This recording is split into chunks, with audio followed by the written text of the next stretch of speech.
and good evening, everyone. Welcome to this week's outstanding 1-year anniversary episode of Primetime Gaming with Mr. Boomstick and friends. And of course, I'm your host, Mr. Boomstick, and I'm here with several people that I like to consider friends. And we are waiting for Tempest Sun to get in here. And I'm pretty sure he's going to be back this week, if I'm not mistaken. And we could also, again, I could have mixed up the dates and he might still be on vacation, but we have enough people here to make a great show. And we have a solid group of topics to keep you entertained for 2+ hours. So, of course, as people kind of funnel in, let's get into the introduction so we can start this party nice and early. And, of course, these are some of the founding members of the show. And we're going to start with Gaming Forte. Gaming Forte obviously was one of the first people I contacted when I considered putting pen to paper, writing this show and what it would be about. And he is, in his own right, an outstanding podcaster. One, I would say, is probably one of the hardest working podcasters in the business, because not only is he on this show, he's on Brat, he's on Crossfire, he's a parent sometimes on Luca's show, and he does his own thing, not only on his incredible YouTube channel, but with slow-mo, backslap. And I don't know if I forgot anything, but if I did, it's because I'm old. Gaming Forte, what's up, dude? Man, what's up, man? It's crazy. It's been one calendar year since we went on this journey and didn't even know how it was going to turn out. And even knowing that first show was fire is even more fire now a year later because of all the support that we get from the community, man. So congrats to you. Congrats to everybody. 1 year in the making. Let's make another year out of it too. Yeah, well, listen, dude, I could not have done this without you, nor would I have wanted to. You bring a tremendous amount of class and knowledge to this show, and I want to thank you for joining early and, of course, often. Next up, you know him as the voice of 4 Guys with Quarters. He's also just finished Marvel's Avengers, been touting how amazing it is, and I'll know by the end of the week because, of course, I broke down and bought the collector's edition because I could not miss out on that Steve Rogers Captain America statue, thanks to my good brother Jago Coogan, who was posting it on Twitter and basically sold me. Even if the game sucked, I would have still enjoyed the statue, but it turns out that a lot of people are enjoying the game. Clowns, welcome to the show, and thanks for being a part of this show for almost the entire year. Well, yeah, I mean, that's awesome. 1 year anniversary. This is a really awesome episode, and thanks for always having me on this panel with this great group of guys. I appreciate it, man, and it's going to be a great show tonight. Well, it certainly is, dude. And I've always told you from our times hanging out with Mooch and the gang on Crossfire that I thought that you needed, not only did you have a voice that unfortunately got run over sometimes because it is called Crossfire and it's a little bit busy on that show, but you needed a voice to be spoken, and I'm glad I can give you the platform to do so because you do have a lot to say and you are quite knowledgeable in the gaming aspect of the talk that we do each and every week. So thank you so much for that. Next up, it's our resident Cape Crusader who has been smiling from ear to ear, not only because Batman and, of course, the Suicide Squad have been announced, but his little guy turned 1 year old this weekend, and it was a celebration. And, of course, the celebration continues with this show turning 1 year old. Welcome to the show there, Cybernox. Thank you so much, Boom. Yeah, and I'm going before Mag. I like it. Let's go. What?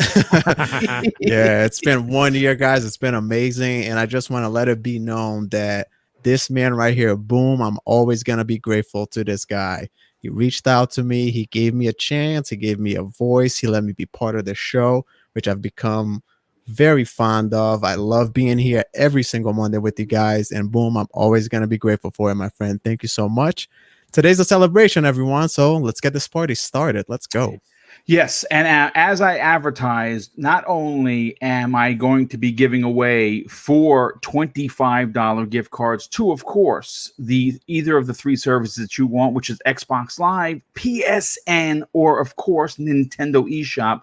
We also have a Resident Evil 3 code that was donated for the Xbox from our very good and generous friend of the show, Kay Asante. Not only are you going to be getting Resident Evil 3, but you're going to be getting the multiplayer aspect as well. And listen, folks, normally I try to do these things live on the air. Unfortunately, because it is chaotic, as you know, running the show, you know, keeping everything moving, and you know, trying to get that picker done. What I'm going to do is, as soon as the show is done, I'm going to go into the chat. I'm going to pull all the names, add everyone that is here into that picker, which is going to take a little while to do. And then later on this evening, I will announce it on Twitter. I will contact you individually through DM. And if you see your name listed, and let's say, for instance, you don't have me in your DM, you reach back out to me and we will get you that $25 code, or of course the Resident Evil 3 code donated by Kay Asante. But let's continue with one of the newest members, and has become very popular with the folks because of his mooch-like presence and voice. Please welcome the middle-aged gamer guy, also known as Mag. Well, good evening, Boom. Good evening, chat, and good evening to this fine panel. I am the middle-aged game guy, better known as Mag, and happy anniversary to you guys. And I guess to me now, I'm part of the show. Now, I wasn't always part of the show, but you know what? From day one, at least I was listening. So I was still here in heart, but now I'm here in person. So let's have a great show tonight, and congratulations on the 1-year anniversary. Well, listen, let me tell you something. One of the best things that we could have done is add you to this program. I think you not only are very knowledgeable, I think that you bring a lot of passion and excitement to the panel as well as to the community, and you are certainly well liked, my friend. So you are definitely a great addition. Let me catch 2 super chats that have come in. First of all, our first super chat comes from a very generous friend of the show and an amazing community member in his own right, Smitty Smith, always bringing us back to church when he's not, saying this: hello, everyone. I changed the clip. Now give me the mag. Salute to everyone, as he drops a $5 super chat. We also have another good friend of the show and a generous friend as well. Nightwolf 3186 drops an outstanding $5 super chat and says, wow, what a panel. Mag, Cyber Clowns, and Tempest. Once again, Boom. Of course, Forte is in there. Assembles his Avenger. Have fun, guys. Can't wait to hear it all. Yeah, I don't know if we're actually gonna get Tempest Son, because if I recall correctly, he was going on vacation for 2 weeks, and I might have made a boo-boo and added him when he wasn't going to be here, because obviously this is the last day of summer, so to speak. But we will, of course, still continue with the topics. And, you know, let's rip off the Band-Aid and go right into, of course, the first topic. And we're going to be talking about Sony to open up the show, and it's because I had pulled a story from BGR.com that they actually listed some new and concerning news for the PlayStation 5 rumored release plans.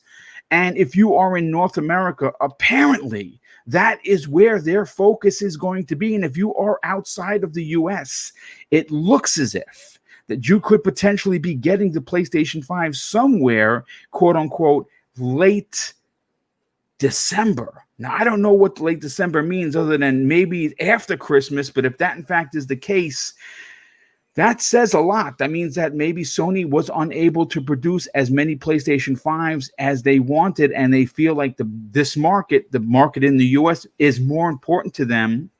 And you know what? I got to tell you, folks, the more I hear about this story, and again, we don't know anything official, right? To take everything we're going to say with a grain of salt. This is a prominent site reporting on this, but I want to read the bullet points that they have written so we can get everybody on board.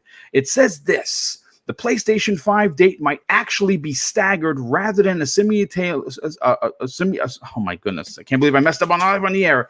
A simultaneous international launch this fall, with North America set to receive the console ahead of the holidays, leaving other parts of the world waiting for the PlayStation 5. Other regions might get the console, and here it is where it gets questionable, in late 2020. Now, as late as 2020 can be, it can only be December, because once it hits obviously January, it is the new year.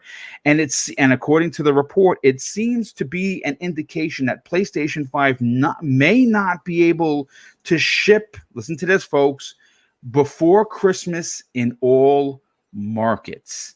Wow. Okay. And the third bullet point comes off and says this: the information comes from Sony's localized PS5 product pages, but also from the launch plans of the Call of Duty Black Ops Cold War, the debut of which seems to be in line with the PlayStation 5. Now, we've all thought this when this game releases, people are now starting to suggest that the PlayStation 5 will release as well, and that's good for them because they have the marketing. So they're going to probably sell out of that version of the PS5 for sure. But of course, they're trying to align that launch with Call of Duty, which I'm sure they paid a lot of money to have that the marketing. But listen, Forte, I want to go to you next, because you are not only someone who wants a PlayStation 5 like all of us, but you are also in the sights of many people in this community because you work for GameStop, and people have been, I'm sure, DMing you on a regular basis on when the heck can we pre-order? Have you heard anything? Now, listen, we know North America is huge, and we know that North America for PlayStation has been really, really big. In your opinion, if they could only launch here and potentially a few small places in Europe, does that say that maybe they were unable to meet the number of PlayStations that A, the people wanted, or B, they could produce? Well, they said that they're going to have, over the course of their physical year going through it, they're talking about up to 15 million. So depending on how many they actually have just for the holiday, no one really knows exactly what that number is. We do know that they did start their own pre-order campaign that you had to get an email for. Actually, even if you didn't get the email, you can still register for it if you got the address to log in and do your email sign up and everything. But when I saw this, I was like, okay, this kind of makes sense to me a little bit more. If they are going to have supply restraints this holiday, it sucks to say that people in other countries are the ones that aren't going to get the system and stuff. Right. A1, it's just mostly due to the fact that America is the biggest territory when it comes to the consuming of products. And if we go back to just last gen by itself, Xbox having that 1 year lead for 360 and PS3, they were up 5-1. Like, people don't realize how big Xbox was up in America because PlayStation came out a year later. You know, PlayStation made the gap up in other countries and stuff. You know, they dominated in Japan. They were like 2-3-1 in certain European areas and stuff. But here in America, it was like 5-1. So yeah, that's where Xbox got a substantial lead from. And that's why I think that was the biggest mistake going into this generation, where Xbox didn't have a bigger launch like PlayStation did. The only difference is PlayStation could kind of get away with it because they are a bigger brand and they can still sell, you know, to other territories because that's their home territories overall. Does it suck? Absolutely, because everybody wants to get a PlayStation day one. Yeah, but they're going to hit their biggest markets first if they are going to have supply restraints. And going off of this, I mean, I try to tell people until, you know, we got to talk about stuff like this because it's a talk show. So that's just stuff that's going to come up in the conversation. But for most people, just wait and see what Sony has to say. It's kind of irritating at this point for a lot of people because they just want to know when pre-orders are coming out. They want to know what's the date officially going to be. I don't think we're going to get any of that information until one of these companies crack. And I don't think Microsoft is in the business of doing that right now. I think they're going to play this out to the very, very end. And if that's the case, you're going to be going into like late September still wondering what's going on with this. And you're not going to really know where the territories on these systems are until they start talking about release dates and price. Yeah. So this is just a fair warning to people in other countries and stuff. Just be prepared to think that, hey, you guys are still important, but it's like if we're gonna have some supply restraints, we got to definitely hit a place where the majority of the bulk of our consumers are, which is in America. And guess what? You do have an opportunity. Speak with your wallet. If you want a next generation system in PlayStation and you don't really have an allegiance to PlayStation, then just buy whatever is available, Xbox, whatever you can get your hands on, because I think the best thing that people aren't going to be able to do is these systems are going to be hard to find once the initial run comes out. And they are kind of putting themselves in a situation, if they don't go worldwide day one, a lot of people are going to be thinking about picking up other systems like Xboxes because they don't know if they're going to be able to get a PlayStation day one. So this does work against them. But overall, it sucks to think that some people aren't going to get it. But just be patient about the situation. But man, oh man, they playing a dangerous game by doing that. Yeah, it's certainly again frustrating. It would be the easiest way to describe how everyone is feeling. On edge, walking the line of madness. A lot of it in comp too, right? What's that? Yeah, I'm about to say, how the hell did you get to almost 70% in what's the names? But yeah, you get like 4 times the percentage when you do it in comp every time you get one, so it goes up. Yeah, I don't. Crucible is only like 1. Well, listen. I'll say this. Right now, it is the only real news that we have, and it is something that it's funny. Cyber, let's bring you into the conversation, dude. Sure. According to the report, it says here Sony, as we know, has yet to reveal the PlayStation 5 release date, reserve date, or the price. Right. But rumors say the company might be holding a surprise event on September 9th, which, of course, we've been hearing about this since Thursday of last week. Now, themselves, Sony, hasn't said anything. So, of course, people are like, well, it's not going to happen. But they did use the word surprise event. So they could potentially, 9 o'clock tomorrow morning, just drop it on Twitter. Hey, guess what? Show up on the 9th of September for a surprise Sony event. It could possibly do that. It also says here that Sony has not announced anything, as we know, and I think again that's clear. But this is where they go into the particulars of how the C-19 pandemic comes into play. The event is not going to be, according to the rumor, not going to be an in-person launch, meaning the launch of the PlayStation 5. This gives Sony a lot more freedom as it doesn't have to account for the logistics involved in getting the media to attend. So there, again, I don't know if I so much agree with that, but I do want to say this. In your opinion, and obviously you are here in the States, if we look at what happened to Microsoft during the Xbox One launch, what wound up happening to a lot of other countries? Japan didn't get it for almost 8 months later, and plenty of other countries were in that 4 to 5 to 6 month ratio. And I think that hurt them. That hurt them because obviously, there's a lot of things that hurt the Xbox back in those days, but. And again, PlayStation brand is a big brand. It's going to sell out no matter where it goes. But man, it would seem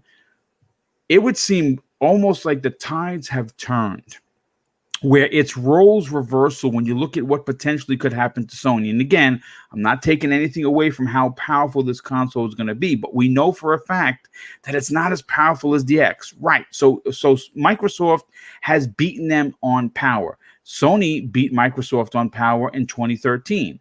The reason why, like Forte just said, Microsoft isn't going to crack is because Microsoft wants to beat them in price, even if that is $50, which some people are even suggesting $100. I don't think it would be that much, but even if it was something, they would then beat them on price.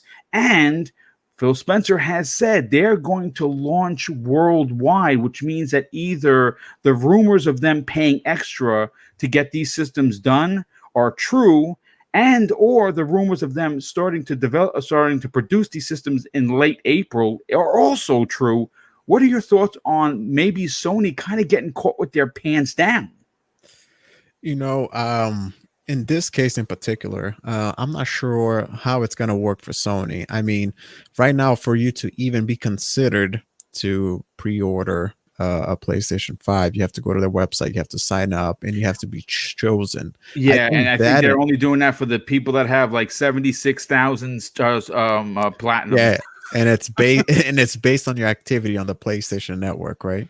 But I think in itself, it's actually kind of a fantastic marketing ploy, right? You're creating this demand for this product that's getting traction from all over the place. Now, we've seen it now work so well for the Xbox brand before, you know, kind of like you just mentioned.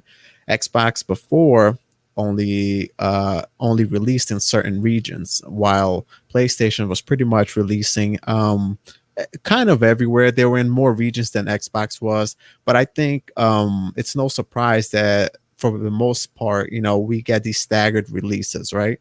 In this case, though, there's such a high demand for this that they already have, you know, people trying to win a lottery just to even try to get one or try to pre-order one.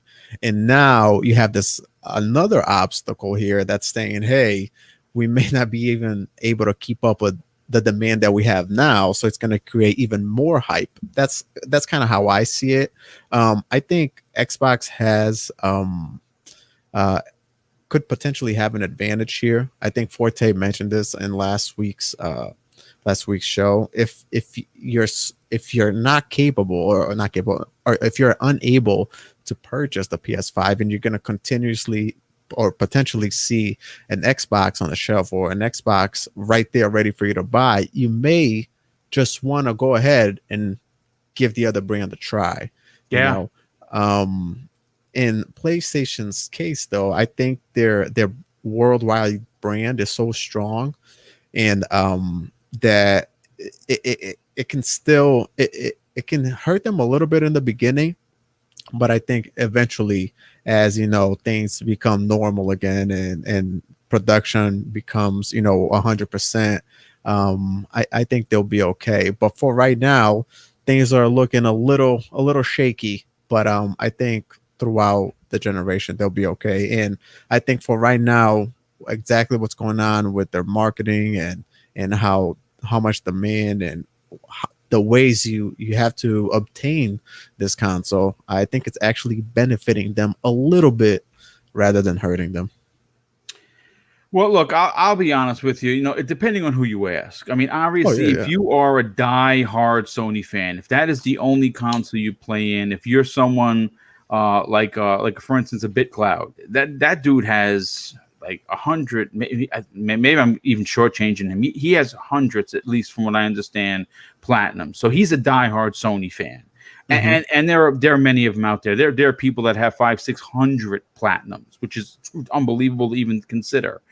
And it would be fair, in my opinion, that they be allotted the ability to pre-order the consoles first because they're such big fans. Now, me, I listen. I have, I think, 4 or 5 platinums, but I still want the console. Yep. It's going to be very interesting to see how Sony plays this out, because they're obviously going to get consoles to Best Buy. They're going to get consoles to, you know, Amazon and Target and GameStop.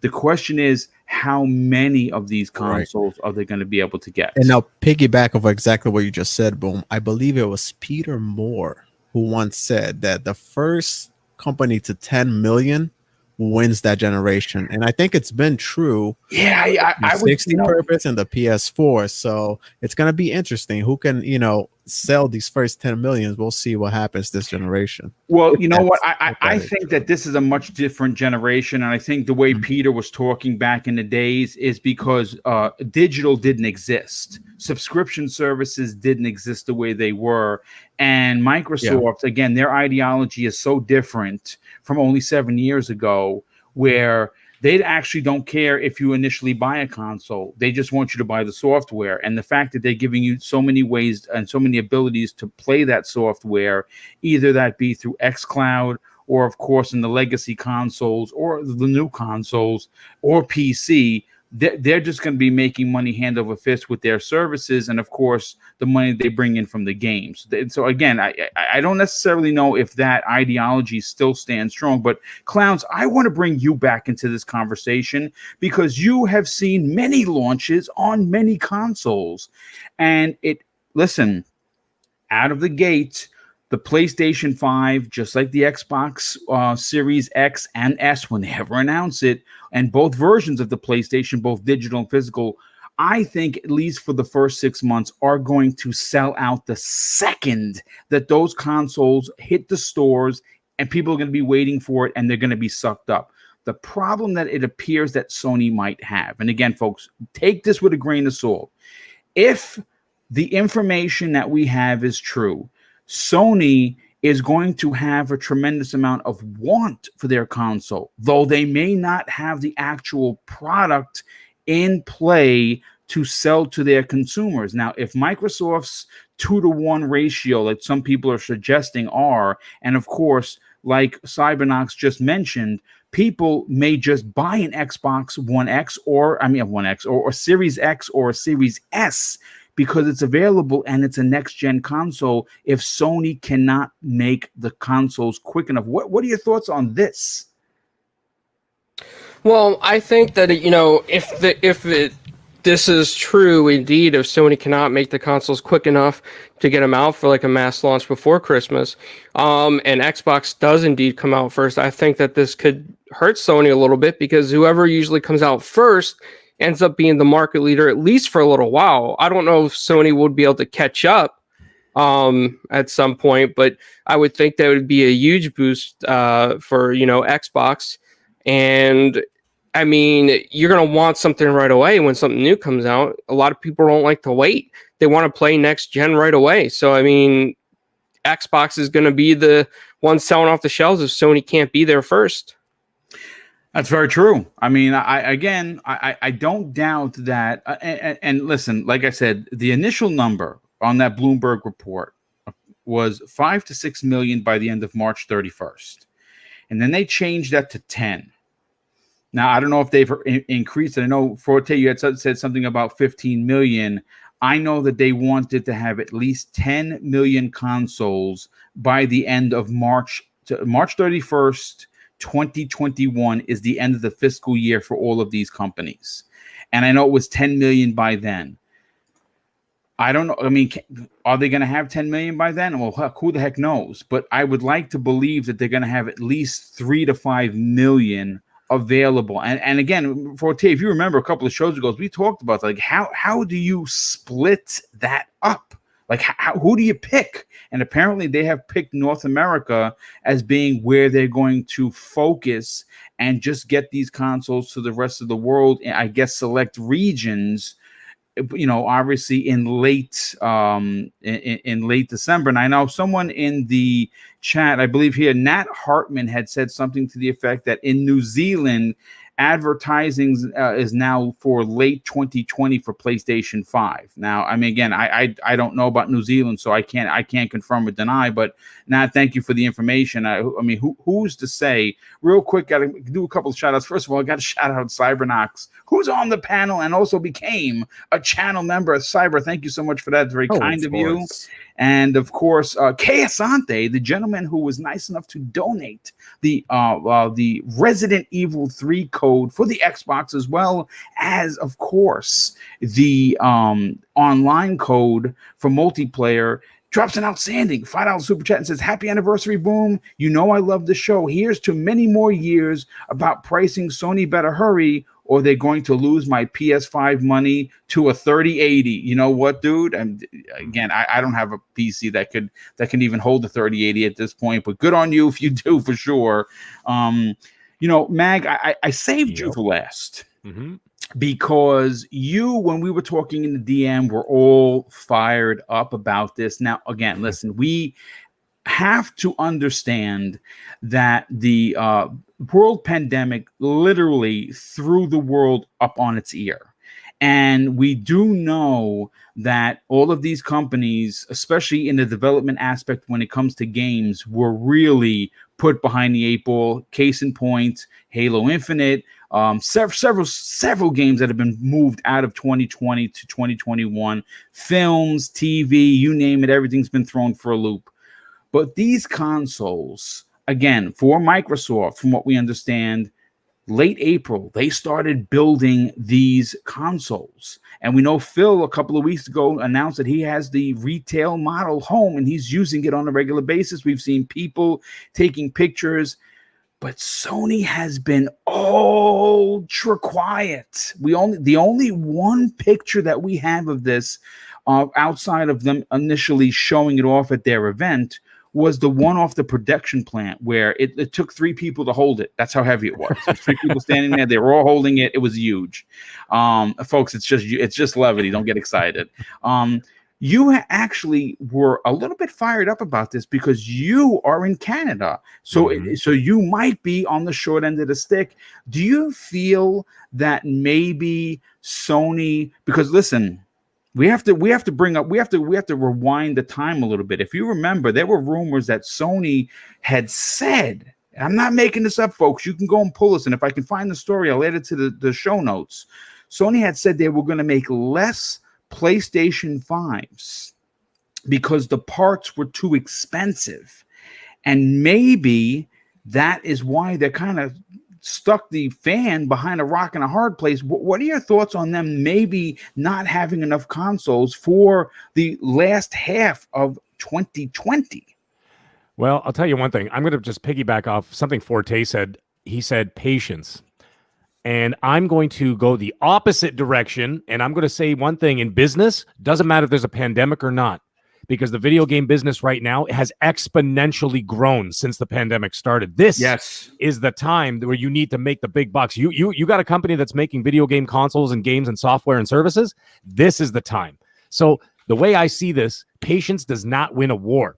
But little disclaimer here, okay? This whole story may not even be something. I mean, may not even be true at the end of the day. But if it is, let me just take the ball and run with this, okay? This is very good news for Xbox. Very good news. If they have the consoles ready, and I believe they do. They've been in full, just like you've said, and other people on the panel have already said, they've been in full production since the spring. And Phil has even come out and said in an interview, I believe it was in July, and he said that they were very confident in their progress. He looked very relaxed on that couch. He didn't have a care in the world. So he didn't seem bothered by this whole thing. And he says he was very confident in their progress. And let's face it, folks, Microsoft has the money and the clout to put Sony's lights out if they wanted to. I'm not saying they're going to, but I'm saying this is an opportunistic moment. Now, outside of North America and pockets of the UK and Australia, it's generally a very heavy PlayStation market. And if those PS5s aren't on those shelves or available for pre-order, then the Xbox Series X and the Series X are on those shelves. Microsoft said global release after all, and I believe they're sticking to it because they haven't come back on it. It's funny you should say that. I just want to stop you there. There were several interviews with Phil where he said exactly that. Global launch. Right, and they did not go back on it. They have not said no. They went back on Halo. So they did say that at least, but they did not go back on this, and they've said this several times. And you even said so yourself when they're saying that they already have he already has a retail console, and I'm sure other employees at Microsoft they've been taking pictures and putting them up on Twitter, dude. Right, so that means they got him. Okay, they got him, and they probably got him in spades because Microsoft has, like I said before, the money and the clout to make this happen. But anyhow, then guess what? Okay, you won't sway all these people. Okay, you won't sway all of the PS5 owners or people who are looking forward to the PS5 or people who are picking one console over the other, but you could sell a cheaper entry-level Series X to those PS5 players who maybe would have jumped, into the Xbox ecosystem a little bit later down the line. which is something I used to in the past. I typically did with Sony. I would wait after the first year or so, unless they had something really compelling. I'd wait until like year 2 and pick up a PS2 or a PS3. And then the PS4, I actually skipped the first year, and then I got it after the first year. But the thing is, they may jump into that ecosystem now because there's nothing else on the shelf. So they may jump into that, they're like, you know what? I may buy that Series S. I was going to buy that Series X next year, but it's $250 or $299, whatever they're going to charge for it. And they're like, well, it's right in front of me. Why not? I could play Cyberpunk. I could play AC Valhalla. I can play Call of Duty. I could play all these games with some next gen specs thrown in there. And now what happens after that? And now they bite early. Yeah. Which is exactly what that, and then Xbox gets their hooks into them, which is exactly what they wanted. And shout out to the chat, by the way. The chat went by so fast, I couldn't catch the guy's name, but he did say something interesting. I wanted to just say something about that. He said the PS5 release is starting to eerily look like the Xbox One, and I don't want to get all doomy and gloomy on this because I'm really looking forward to the PS5, folks. Okay, don't get excited. It sounds worse to me. We haven't seen Miles Morales. We haven't seen a launch lineup. Now, don't get me wrong. I'm going to be there day one with a candle in my window, okay, for Ratchet and Clank and Miles Morales, God of War 2, etc., etc., etc. Right. I'm going to be there for all those PS5 games. But when the Xbox One released, this is where I'm going to disagree with what he's saying. When the Xbox One released, they had Rise, Son of Rome. They had Dead Rising 3. There was Forza 5. Those games were shown months and months before. We still, now in September, we haven't seen a bloody thing. I'm not seeing anything outside that controller. Now, I did hear that next week there may be something coming up, okay, a little surprise thing. We don't know. Okay, we don't know 100% sure until Sony comes out and says something. But for the meantime, as I lay my head on my pillow tonight, I still know nothing. Yeah. And this is what I'm seeing. And this is a big win for Xbox, big time. And, actually, Forte did mention something else about supply constraints, And people still, let's say they still don't want to pay for that Xbox and they want to save their money for the PS5. And they're like, you know what? It's fine. I'll keep playing on what I'm playing right now. I can wait a few months and then I'll buy the PS5. But they can still jump into that Xbox ecosystem and they could play xCloud. And here's the interesting thing, because on Game Pass, around the launch of the Series X and Series S, there's going to be a whole bunch of those big games coming to Game Pass day one, including Destiny 2, thanks, Cyber, and everything else. You know what I'm saying? So, and what was that other game? Medium's coming. Yakuza's coming.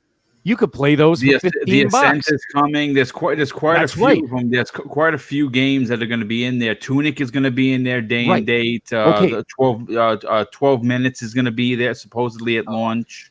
That's my okay. So you see what I'm getting at now. Yeah. So now what you can do without having to buy any console, Microsoft still got their hooks in you, because let's say you say, well, you know what, I got a phone, I got a tablet, I got a whatever, and now you can play those Game Pass games that were coming for the launch of the Xbox One. So essentially what I'm trying to say is you could experience the Xbox ecosystem without even having to buy it, and then you could still buy that PS5 down the road. But guess what?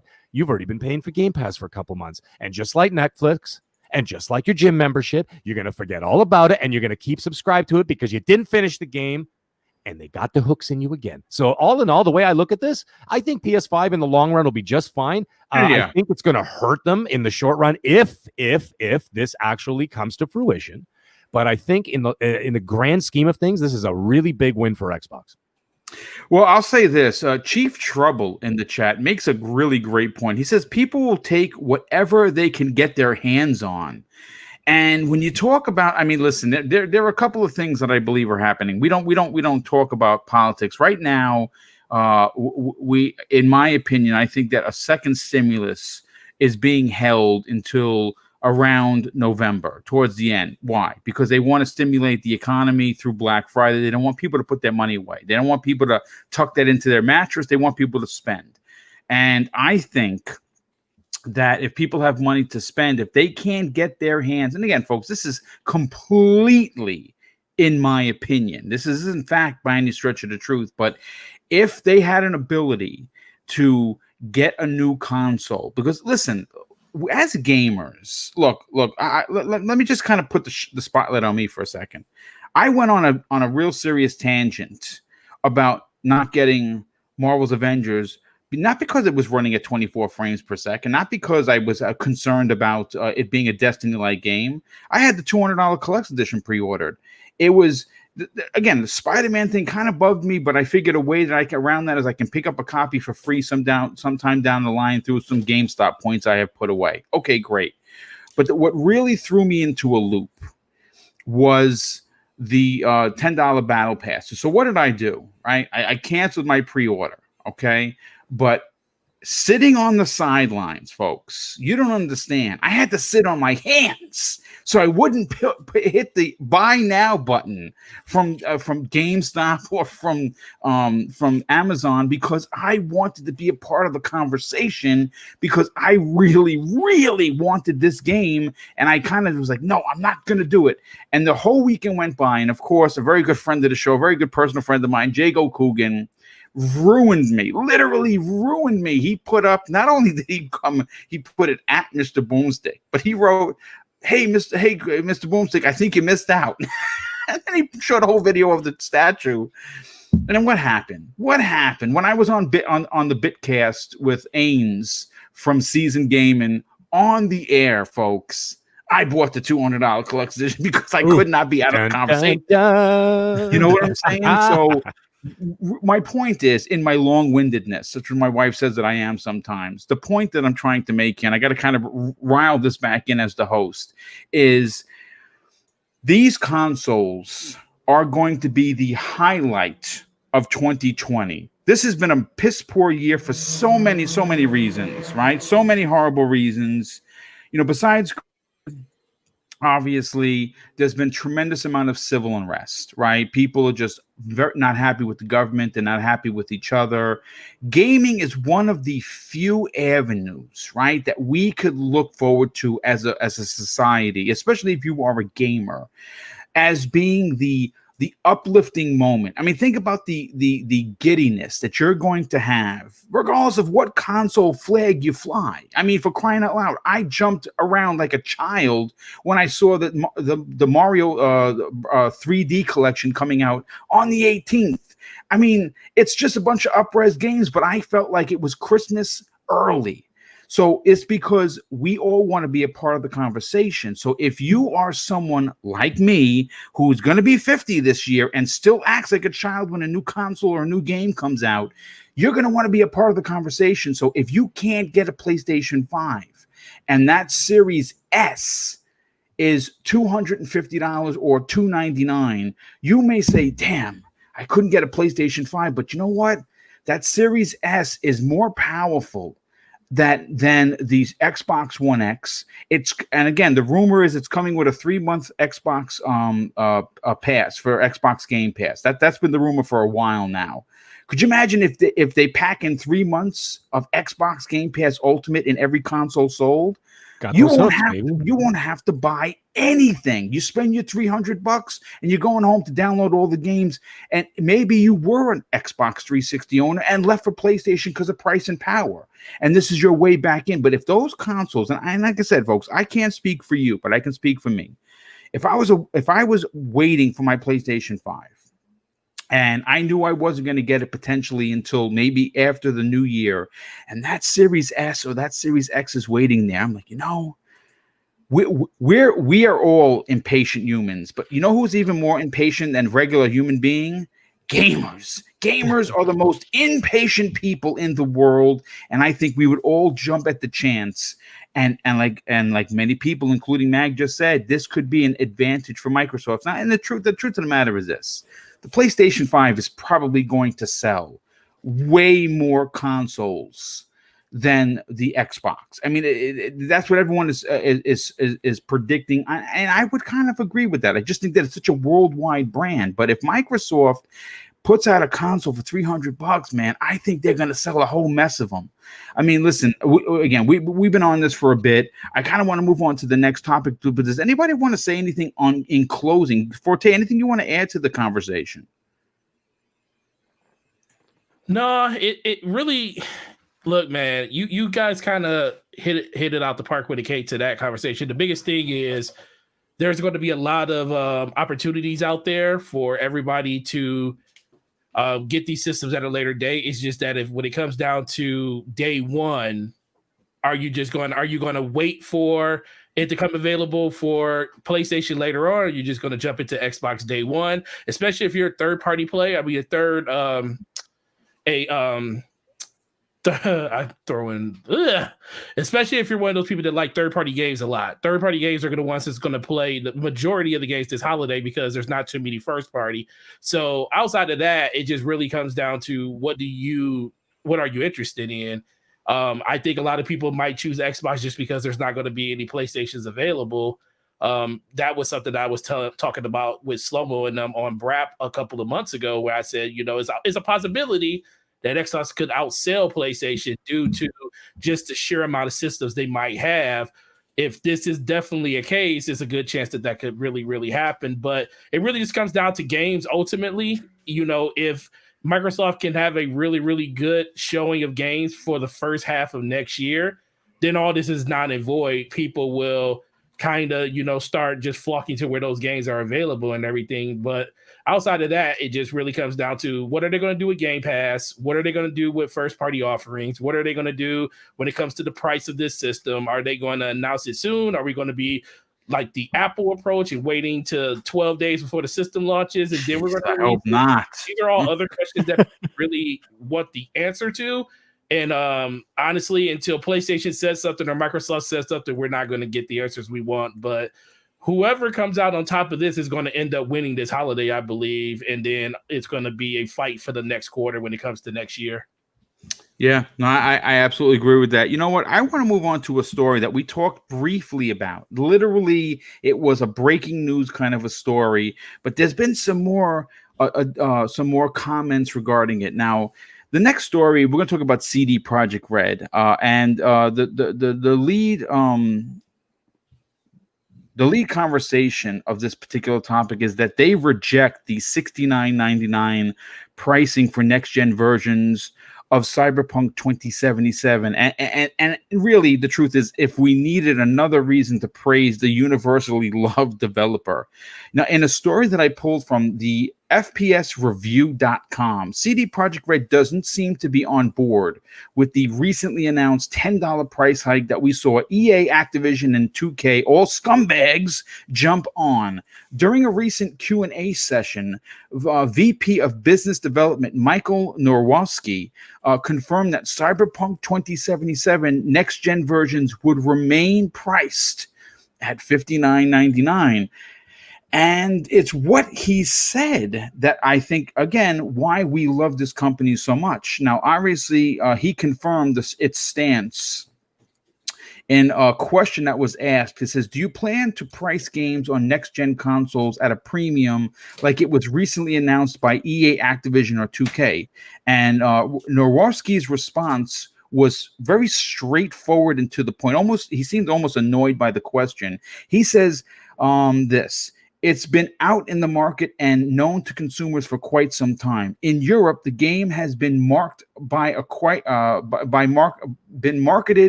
quite a few retailers for quite a while as well. So, in other words, no, we're not planning to change where we're at the last minute to get more money out of consumers. Okay, I mean, again, not a big story, not the biggest story of tonight for sure, but I kind of want to just get everyone's opinion on this because, and I'll start with Cybernox on this. Cyber, look, again, what could we say about CD Projekt Red? I mean, for crying out loud, they just announced that The Witcher 3 is getting a free next-gen upgrade with all the bells and whistles if you already own the game. And now they confirmed in this interview that no, we're not going to raise our price $10. It's $59.99, and you get the next-gen version for free. What else could we say about this company? I mean, really, you have to praise them in every way you can. I've actually started playing The Witcher 3 again because I wanted to go for that 1,000, or not 1,000 because I have the Game of the Year edition. But I love that game. And there's a reason why I own a copy of that on the Xbox. I own a Steam key. I own it on GOG. Like, developers like that literally will have the loyalty from their fans. You know, they're consistently showing how much they actually are one of the few developers that actually care about their fan base.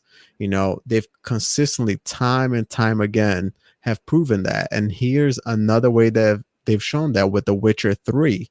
They said, don't worry, we're working on this game. We're going to upgrade it. We're going to bring it up to par to the Series X and PS5.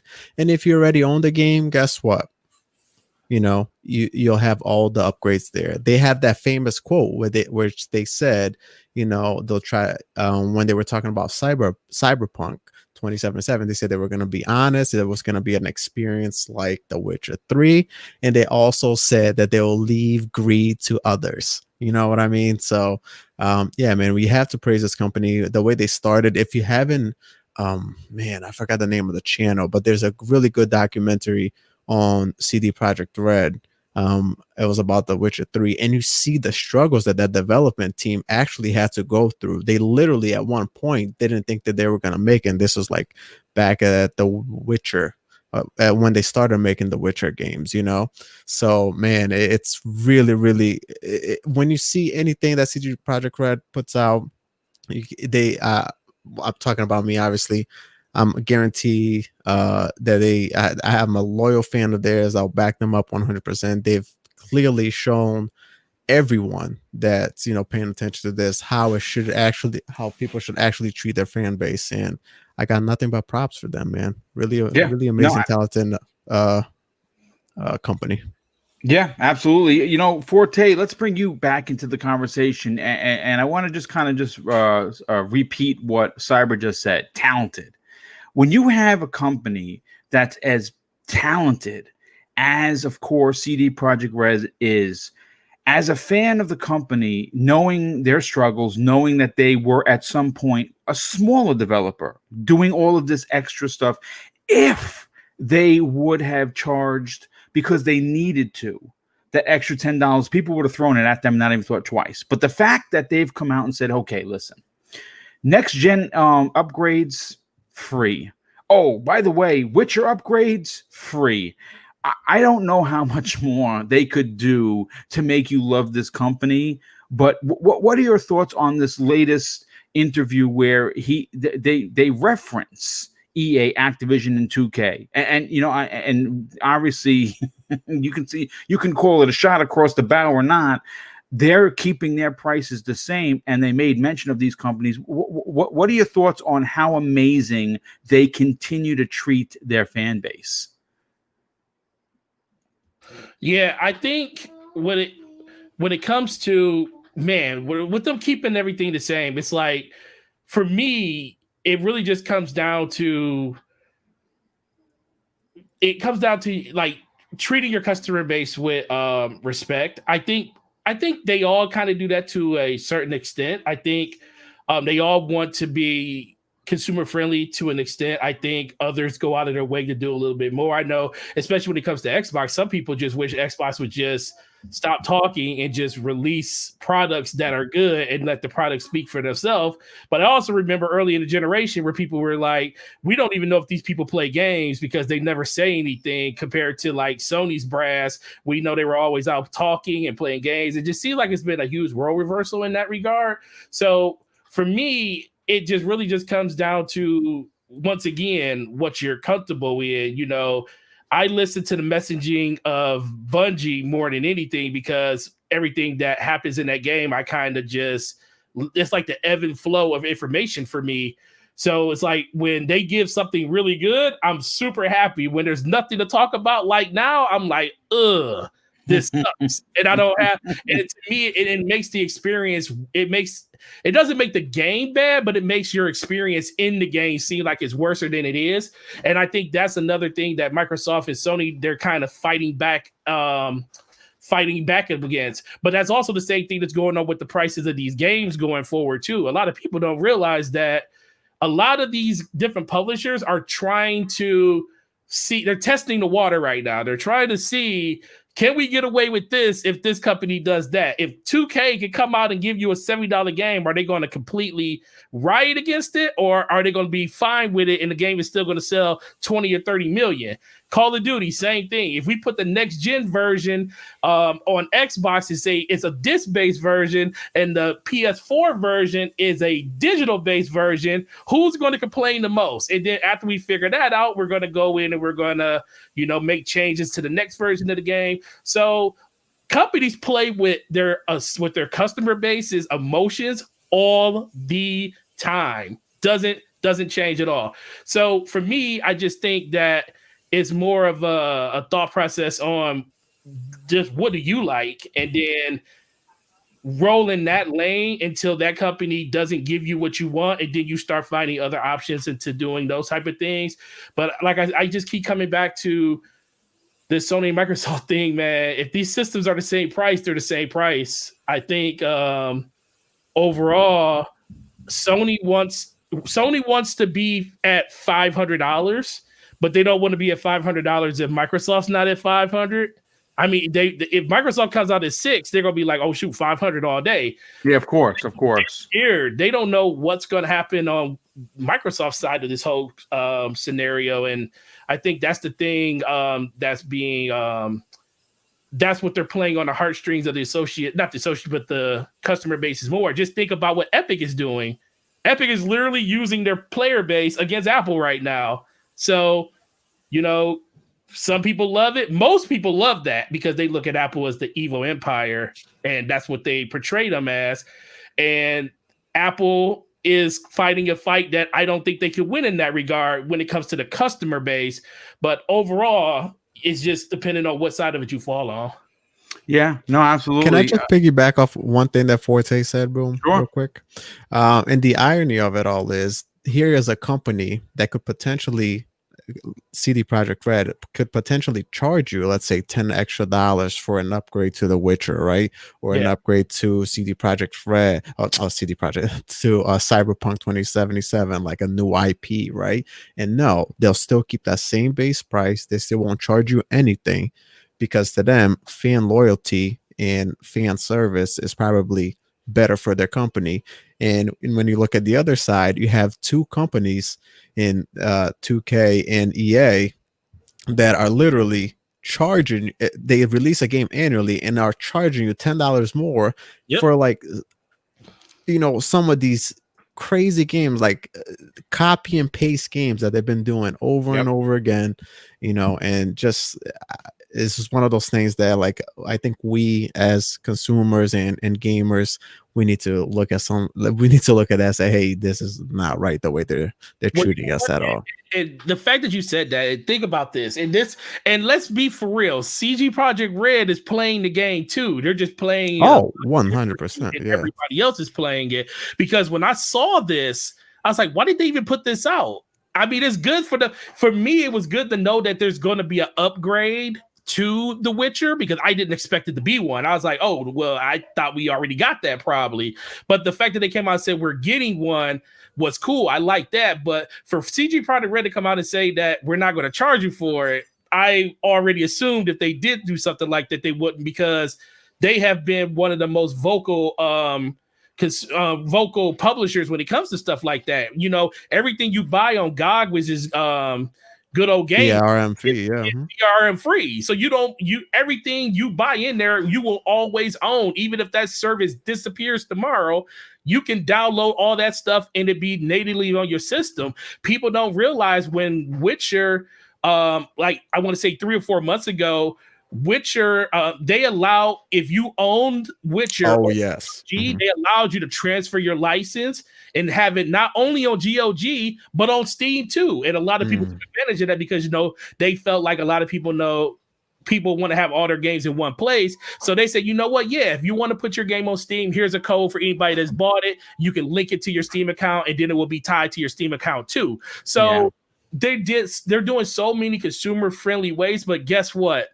Just like everybody else, they're talking to their fan base and giving them the information that they want them to hear. And it just in CG Projekt Red's case, it just happens to be the most consumer friendly stuff because that's all they ever do. Compared to the rest of these companies, they're always trying to find a different way of spinning a different message, where CG Projekt Red's message has always been the same from day one. Everything you buy from us is going to be free when it comes to upgrading, and you're going to be able to keep all the stuff that you own, even if you do it digitally through our storefront on PC. Yeah. You know, it's funny because, Mag, I want to bring you back into this conversation. We know for an absolute fact that CD Projekt Red has just been deemed the richest European company in that region of the world, and this is without taking $10 extra from each consumer. Like I said, if you look, and the bottom line is this: if you bought Cyberpunk 2077, you started playing on November 19th or the 17th, whenever it's coming. I believe it's the 17th, if I'm not mistaken.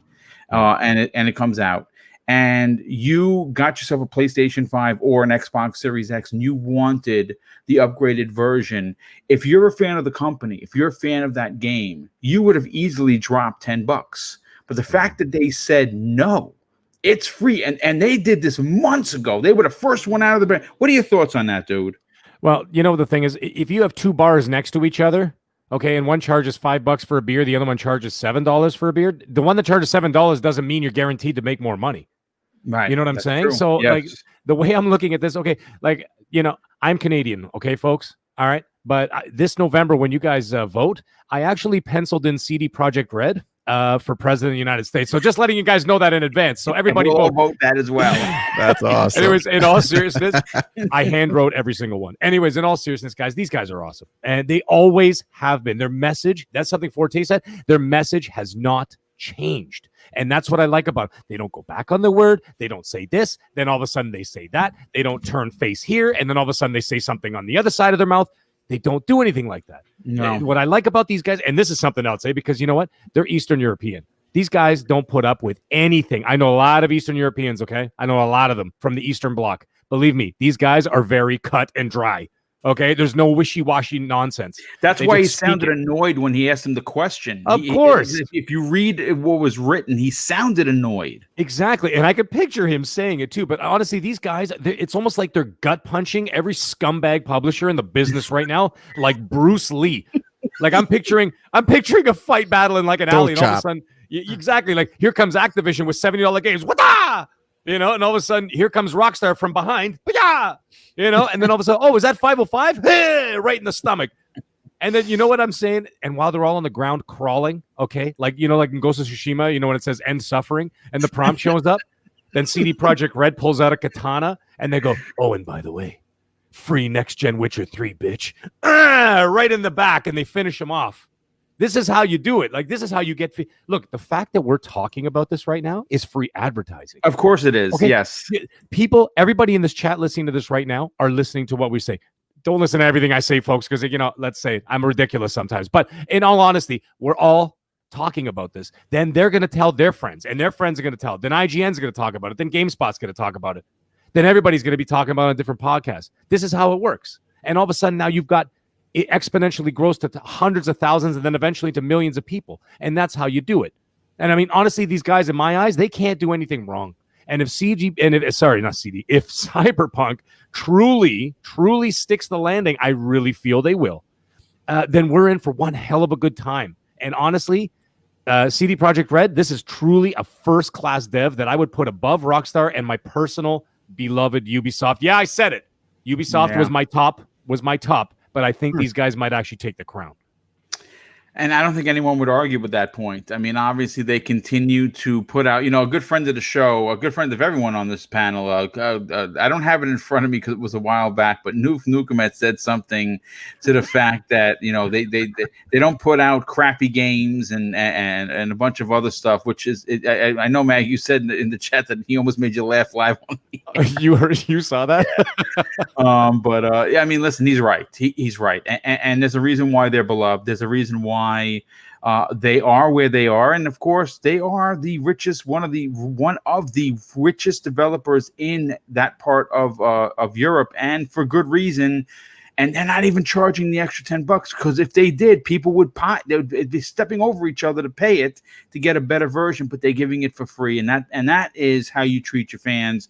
And like I said, it's business, but unfortunately, EA, 2K, and Activision, they are who they are, and it's very unfortunate. First of all, before we move on to the next topic, Clowns, are you back, sir? Okay, so he had to step away. A bit of a family emergency popped up, so hopefully we can get Clowns back in here relatively soon. Before we move on to the next topic, Black Eye Dog, the very good and generous friend of the show, drops an outstanding $10 super sticker. Well, thank you so much for that. It is greatly appreciated, my brother. So let's move on to a topic that I've been wanting to talk about for a while. And unfortunately, when you write these shows, sometimes conversations go on too long. You just can't get to everything. So we're going to be talking about Xbox. In 2018, Phil Spencer announced the quadruple A studio known as The Initiative, headed by Daryl Gallagher. And, they've been hard at work at something big. And we have basic confirmation that it is, in fact, Perfect Dark, a reboot of sorts. And this is all thanks to the infamous and all-knowing Jeff Grubb, who has been killing it with hot off the presses gaming news and information. And he dropped this Perfect Dark bomb while on the Kinda Funny daily live stream. And he actually wasn't on the program. He dropped it while he was a member of the chat, which is pretty crazy. Now, this happened a few Tuesdays ago, and this was, of course, on an episode of KFGD. Blessing and Andrea were talking about Phil Spencer's tweet earlier in the year where he says about the initiative, great update today with Daryl Gallagher and Matt Booty and the team at the initiative. Incredibly talented studio, challenging themselves to do new things and old things in new ways. So, of course, this got the interwebs talking. And, obviously, I've been saying for a while, at least in my opinion, I think Joanna Dark has a place in this generation, simply because the last time the two games that were out were 20 and 15 years removed. That's enough time that have passed, in my opinion, to get that franchise a breath of fresh air. So in the chat at the 44.35 mark, Jeff Grubb says this. It means Perfect Dark, y'all. User in the chat, and he was answering a question. Do you think it's a third-person Perfect Dark? And Jeff Grubb at the 46.48 mark answers, it is. I don't know if Perfect Dark is something that Microsoft would. So this is where it gets interesting. Andrea says this, and I think she's way off mark, in my opinion. We know that she's a big Sony fan, but that's here nor there. She says, I don't know if Perfect Dark is something Microsoft would want to spend potentially hundreds of millions of dollars on. It feels likely like a risky gamble. Now, first of all, I don't think anyone's going to spend hundreds of millions of dollars on that. They've spent on Halo, sure, but I think she was way off the mark. But again, not throwing her under the bus or anything. Jeff Grubb answers at the 48.50 mark and says they are. And at the 48.54 mark, Jeff Grubb says it's Perfect Dark. Now, look, I'm going to say this. Jeff Grubb knows a lot when it comes to the industry, but more so than not, he has many inside connections when we're talking about Xbox. So I've been sitting back on this story and I've been thinking, because I've been trying to find more information. There's been nothing since then. So I figured let's talk about it tonight because I'm interested to know. I want to get the pulse of the community. Plus, I want to get the pulse of the panel. See, for me, Perfect Dark means something because I played it on the N64 and then I played it as a launch game for the Xbox 360. Now, granted, the Xbox 360 reboot, if you will, wasn't great. Now, the N64 version, of course, when that was out, that was coming off the Golden Eye era. And it was rare, and it was an amazing game. It was just an amazing game from start to finish. Now, the question is, does the Xbox need new IPs? Sure. The question that I have for the chat, the question I have for, of course, the outstanding panel is, considering that many people may not even have been alive or able to pick up a controller in their hand when the first Perfect Dark came out? Is it enough time removed to bring back potentially this IP and make it a third-person stealth action game, something that's been missing from this genre because we don't have a Sam Fisher. Sam Fisher completely has been removed from this generation, which is gross, to be honest with you. So I'm going to start. I'll start with Mag. Mag, let me get your opinion on this, brother. Yeah. Obviously, Perfect Dark may not mean a lot to a lot of people, means something to me, may mean something to you because obviously you're a little bit of an older gamer like myself. Do you think that with the amount of talent at the initiative and the fact that, of course, Daryl Gallagher, who was the lead dude when it came to bringing back Lara Croft, making her a household name again, could he do that with Joanna Dark? Well, first of all, the idea, the prospect of whatever game they're making, whatever it ends up being, I'm super excited. Okay. Am I excited? Yes, I'm very excited. This is going to be a very exciting thing. Now, look at the stable of talent, okay, that these people have in that studio. They could be making a reboot of the Atari 2600 ET game, and I'd still be lining up. You know it's going to be good. Now, come on, guys. Let's get serious here. This is a rumor running around that it may be set in the Perfect Dark world, maybe Joanna Dark, maybe not, maybe it's a direct reboot, maybe a sequel, or a reimagining. We don't know, but there's something we do know. And the one thing that we do know is that it has the devs from Rockstar. We have Crystal Dynamics. Yep. We have Sony Santa Monica. Yep. We have Guerrilla Games. We have Naughty Dog. Basically, all of Sony, okay, are all over there. And what are they known for? They're known for big-time third-person action adventure, RPG light-ish, open world-ish games.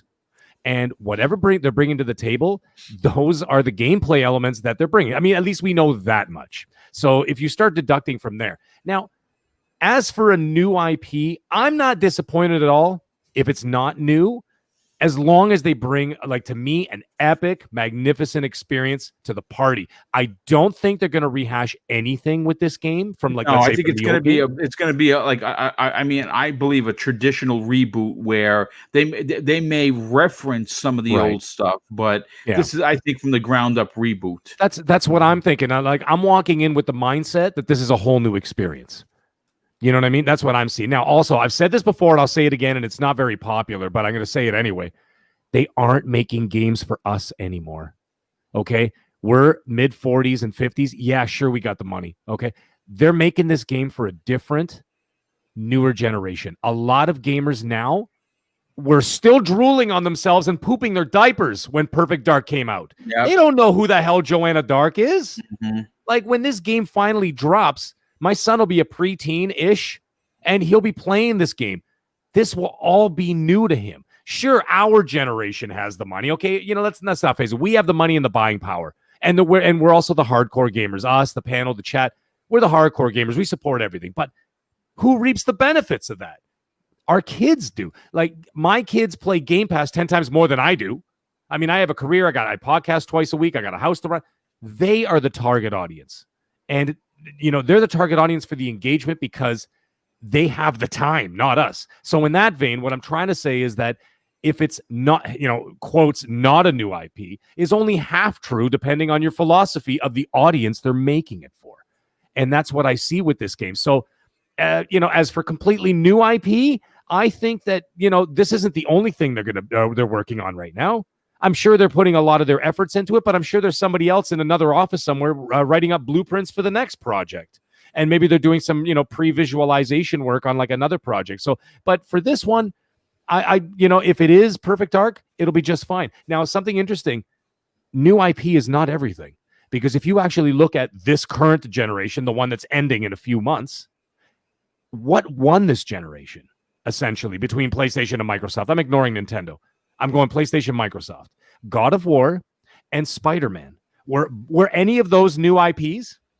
Well, I mean, I would say technically yes and no. God of War is certainly not a new IP. Spider-Man, I mean, there's been other games. So if you look at it from that point of view, then the answer is no. They have not been new IPs. So that's what I'm saying. So like what I'm getting at is that as long as it's really good, It doesn't matter what they bring to the table as long as it's incredible. That's what matters, because no one will argue if the game is so top notch.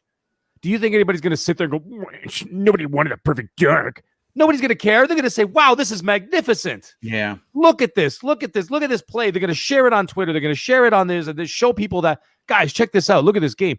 They're not going to care what it was or what it is. They're just going to care that it's good. And when something's good, everything else falls by the wayside. Yeah. And, people bitched about God of War before it came out. Oh, you can't jump. Yeah. Oh, Stupid. It's like, oh, this is game number 9 in the God of War. Wanted to do something original. And then when it came out, what happened? Everybody clammed up real quick, didn't they? Yeah. Because the game was magnificent. So they have to do the same thing. That's all I'm trying to say. They got to bring the same thing to the table, and they got to bring whatever they're bringing, get all that, all those horses in that stable, and they got to get them to win that race. Yeah, absolutely.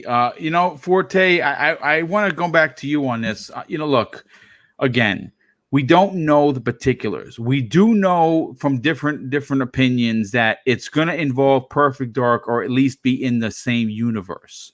Now, is Joanna Dark going to come back? I would imagine so. That's just my opinion.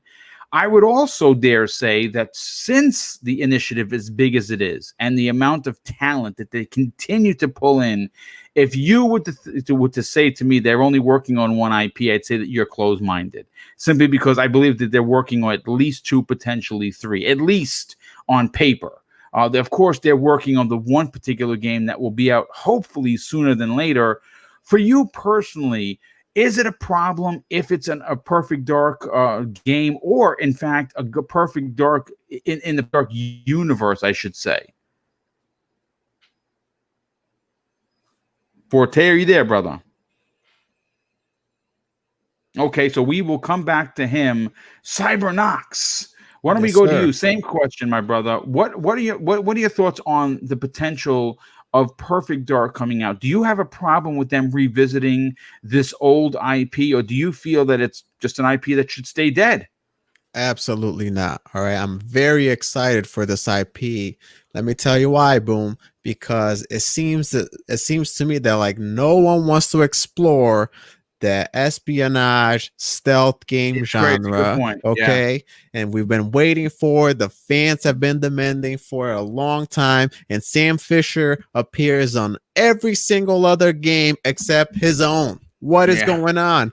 Where's our Splinter Cell? Right here. Microsoft potentially has a gold mine sitting in their hands if done correctly.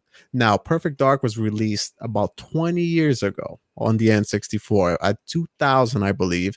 Then re-released on the 360 as sort of a small reboot, maybe, with Perfect Dark Zero in 2010. Now, with the talent they have at the initiative, like what Mag mentioned, what they're known for, third person games, they potentially have an amazing game here. Now, I think Jeff Grubb kind of had to he kind of mentioned after that podcast, he mentioned, hey, I didn't say this was a Perf Dark reboot. It's probably just going to be something in the Perf Dark universe. I'm paraphrasing here. I don't know if that's the exact words he said. He did. He said something to the effect where it was in the universe, not necessarily. Yeah. It may or may not even star Joanna Dark. Right. And also like what Max said, this game here, and you mentioned it as well, Boom. There are a ton of people who haven't experienced a Perfect Dark game in general. And also, Perfect Dark was a first-person shooter. So them bringing it to third person is already another game on its own. So, man, they have the talent there to make this game a futuristic espionage stealth game, make it their own, make it third person, do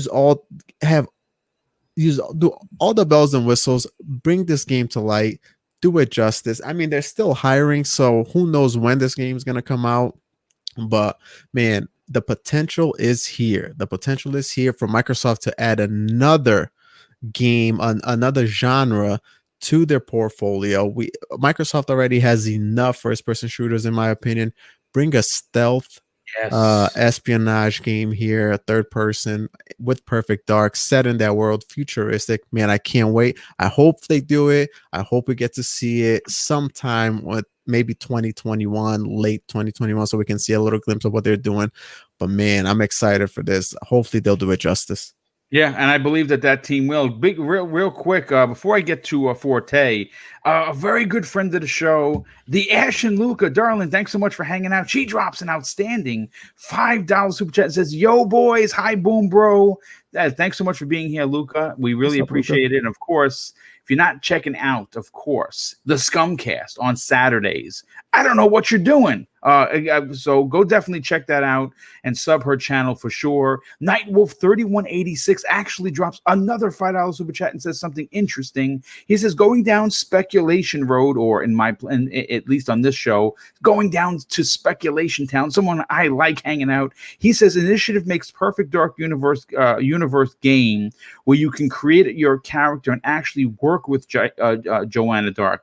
That's very interesting.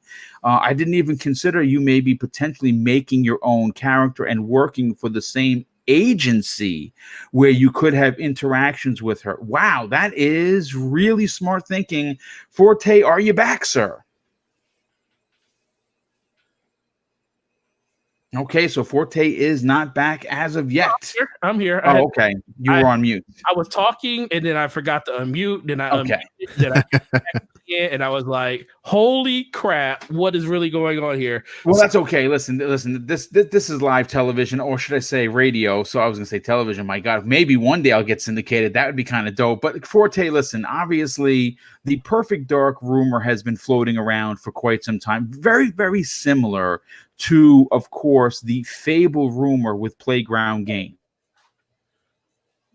So for me, and Jeff Grubb basically came on the air during the kind of what I mean, do you want to see a new Perfect Dark game? Yeah, I'm about to say you just keep going around it, dude. Perfect Dark, I want to see a new Perfect Dark game. I just want to see something a little different. I don't want to see a rehash of the same game that we already had before. I just want to see something along that same universe.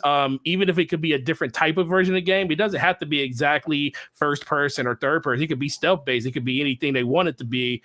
They can even reference to different points in the Perfect Dark universe that are completely separate from the story that they're making.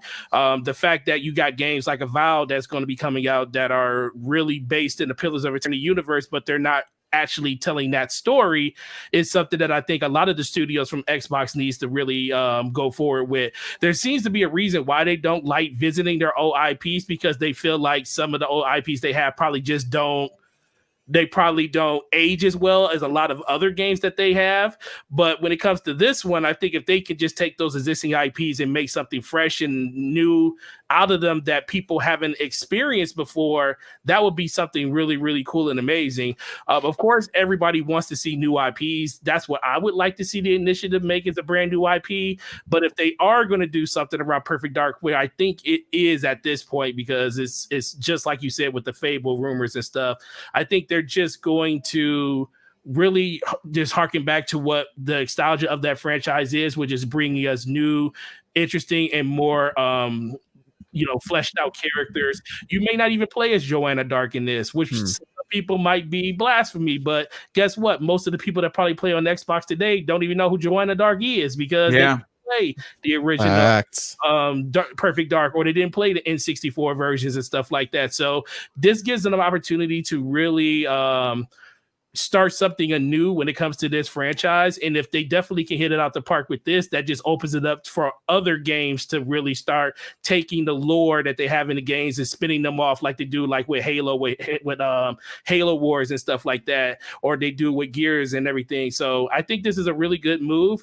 Of course, I want a new game, a new IP, but if it is something new, just, as long as the initiative makes this a great game, that's all I care about. Yeah, I mean, at the end of the day, we all want a quality game, and with the talent that they have packed into the initiative, I have a funny feeling that we're going to get something spectacular. But also, like I said, I mean, people have told me I'm wrong, and I'm still banging this drum. I think that they're working on more than one IP. That's just my personal opinion. I think what they're going to do is bring back an old IP and create a brand new one. Now, what genre, whether it be first person, third person, I couldn't tell you. But I think that developer is too big and has way too much talent to be just focused on one game. That, again, my personal opinion. Clowns, I want to get your particular opinion on this. The initiative is huge, and the talent is undeniable. I mean, they have gotten lots of talent from Sony's side of that part of the country, which of course is California, and we know that they've been hiring in the boatloads. And like I believe someone said earlier, that kind of talent that can tell the adult themed, story-driven, over-the-shoulder, third-person type of action/RPG adventure game is what's missing, in my opinion, from their portfolio. And I believe that Perfect Dark could fill that void quite lovely if done correctly. Do you have confidence that, of course, the initiative can reboot Perfect Dark? I think so. I have confidence. I think that, this is the group, if anybody, that can do it, and hopefully that they put their own take on it and make it better than what the original was. I wasn't a fan of the original, but I will tell you, with all the talent at the initiative, I would be excited to try their version. And hopefully it's a franchise that I can actually get into. There's so much talent there, a lot of money spent, a lot of time invested. So there's for Xbox to put that kind of belief in them, and Phil Spencer put that kind of belief in them, I trust them. And I think that, in the coming years, we're going to see something really great at that studio, especially with Perfect Dark. And I can't wait to see what else they do, Boom. Yeah, that makes two of us. And like I said, hopefully we get a chance to see what they're working on much sooner than later, potentially even at this, quote unquote, Microsoft event that's supposed to be happening in September. We shall see. I'm interested to know what they're working on, and if they can just show us even a CG trailer to kind of just give us an idea on what's coming. It would be I think it'd be something that the community would really rally around. And I think Daryl Gallagher, as the leader of that team, has the talent. I mean, we saw what he did with Tomb Raider, and you got to remember when he took over and they rebooted Tomb Raider, that franchise was hanging on by a string, and it had all but died because they overloaded the market with Lara Croft, and they just killed the franchise. And he found a way, him and his team, while he was at Crystal Dynamics, to bring it back in a big way. And I think that they could do it again. A good friend of the show, Slow Mo Backslap, drops a very generous $5 super chat. Says, "Evening, fellas. Perfect Dark is a third-person, narrative-driven action-adventure game. Is what I'm hoping for." Yes, and you know something, I am right there with you. I hope that in fact is the case. But I want to move on to a smaller game that actually released early, which I was talking on in the chat with Philly Eagle, who just finished downloading it. I'm about an hour into the game. It's a game that I've been talking about like a big old nerd for weeks now, and that is Kingdoms of Amalur. Obviously, is being released, and it is in fact a remaster. Okay, folks, it's a remaster, and it's a game that again, in my personal opinion, is one of the best 360 PS3 era games that no one played. I'm gonna tell you that right now. And again, it is a remaster. It's not a brand new game from the ground up. But if you like open world action RPGs, this is probably worth your time, especially if you're looking to get involved with something that's massive. Because this game, and again, I know I might get booed off my own show for saying this. I think that it could eat Fable's lunch. Fable 1 and 2 and 3, easily to eat its lunch, no problem. I love this game. I put over 100 hours into the original. I'm going to put 100 hours into this one. But what's interesting about this remaster from THQ Nordic with Kingdoms of Amalur is not only is the base game coming with that $40 purchase, but you're getting every piece of DLC. Now, the DLC for that there was 2 of them were massive, and it added at least another 50 hours between both DLCs to the game, making it well over 150-hour romp. But what's more interesting, and I've never seen this done before, is the fact that there is a $10 more version that is $50, and you get the new expansion never before released. That's coming in 2021. Now, I've never seen a remaster come out with, we've seen remasters come out, of course. We've seen remasters include all the old DLC.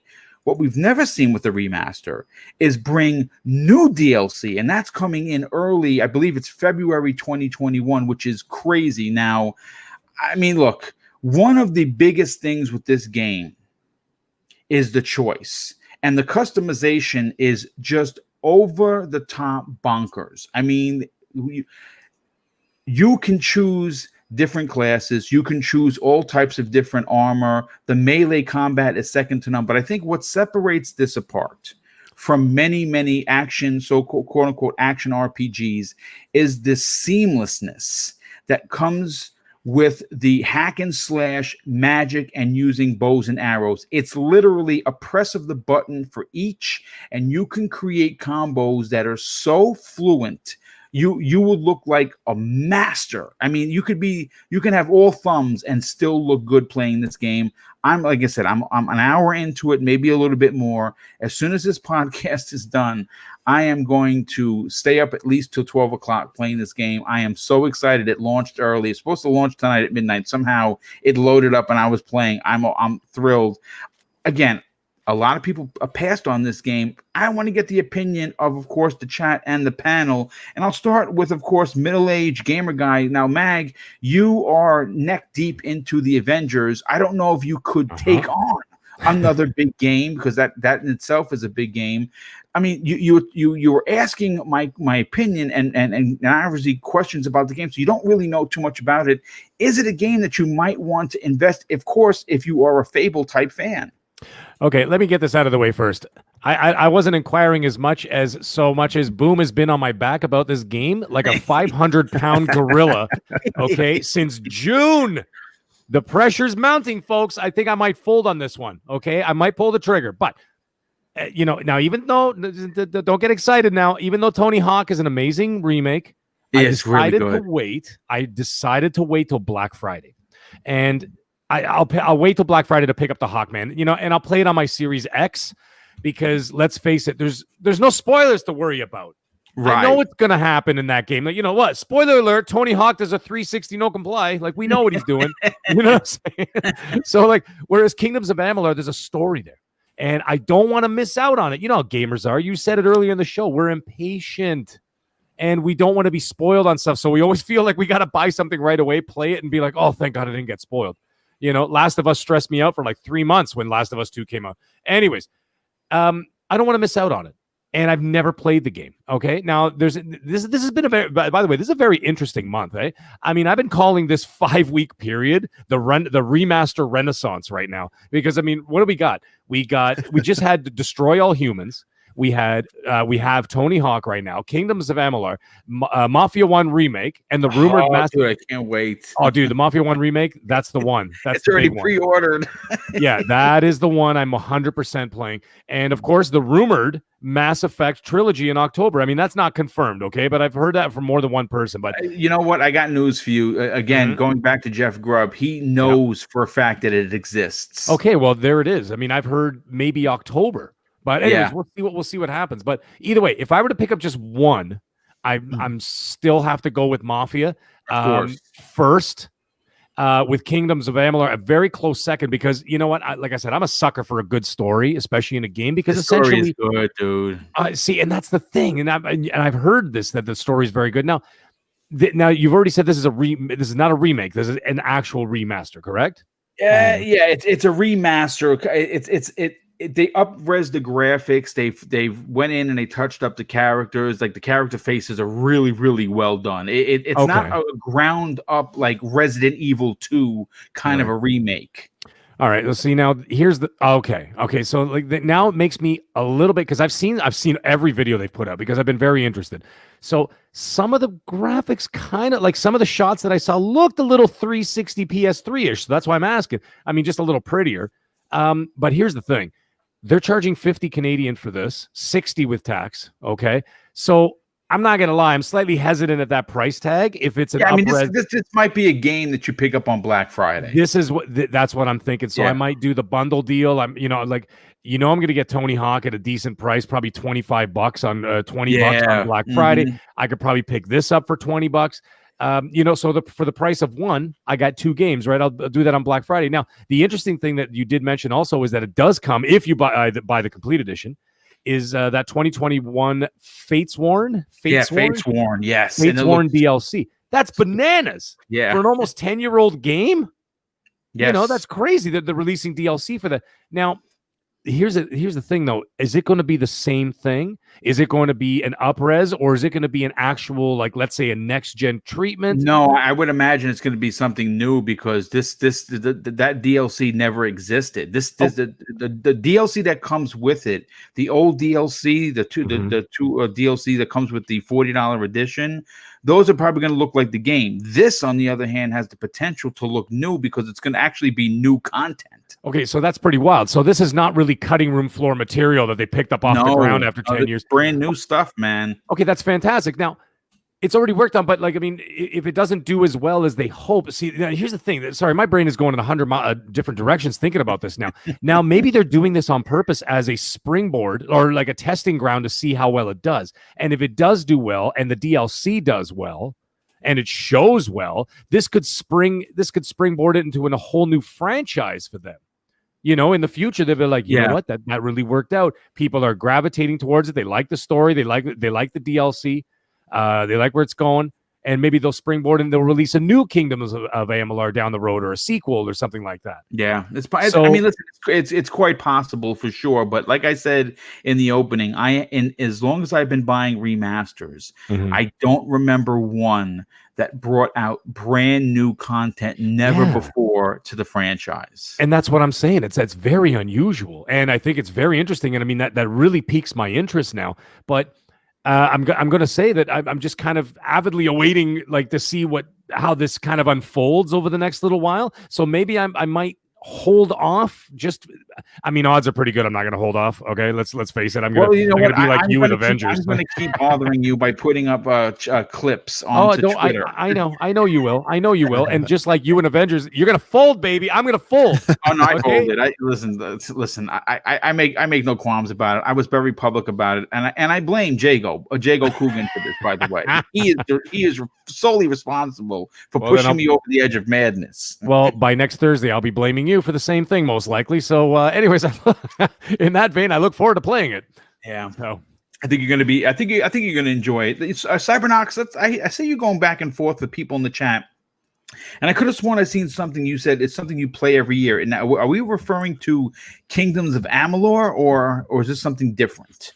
Oh no, that wasn't me. Boom. Sorry, okay. That was a Philly Eagle. He plays Mass Effect every year. Oh, I mean, that's not foreign. I know a lot of people that play it at least once a year. But let's talk about Kingdoms of Amalur. Obviously, it is a remaster. It's not a remake. But I'm going to tell you that, quite frankly, the game, even though it is a little old, still with the remaster treatment looks great.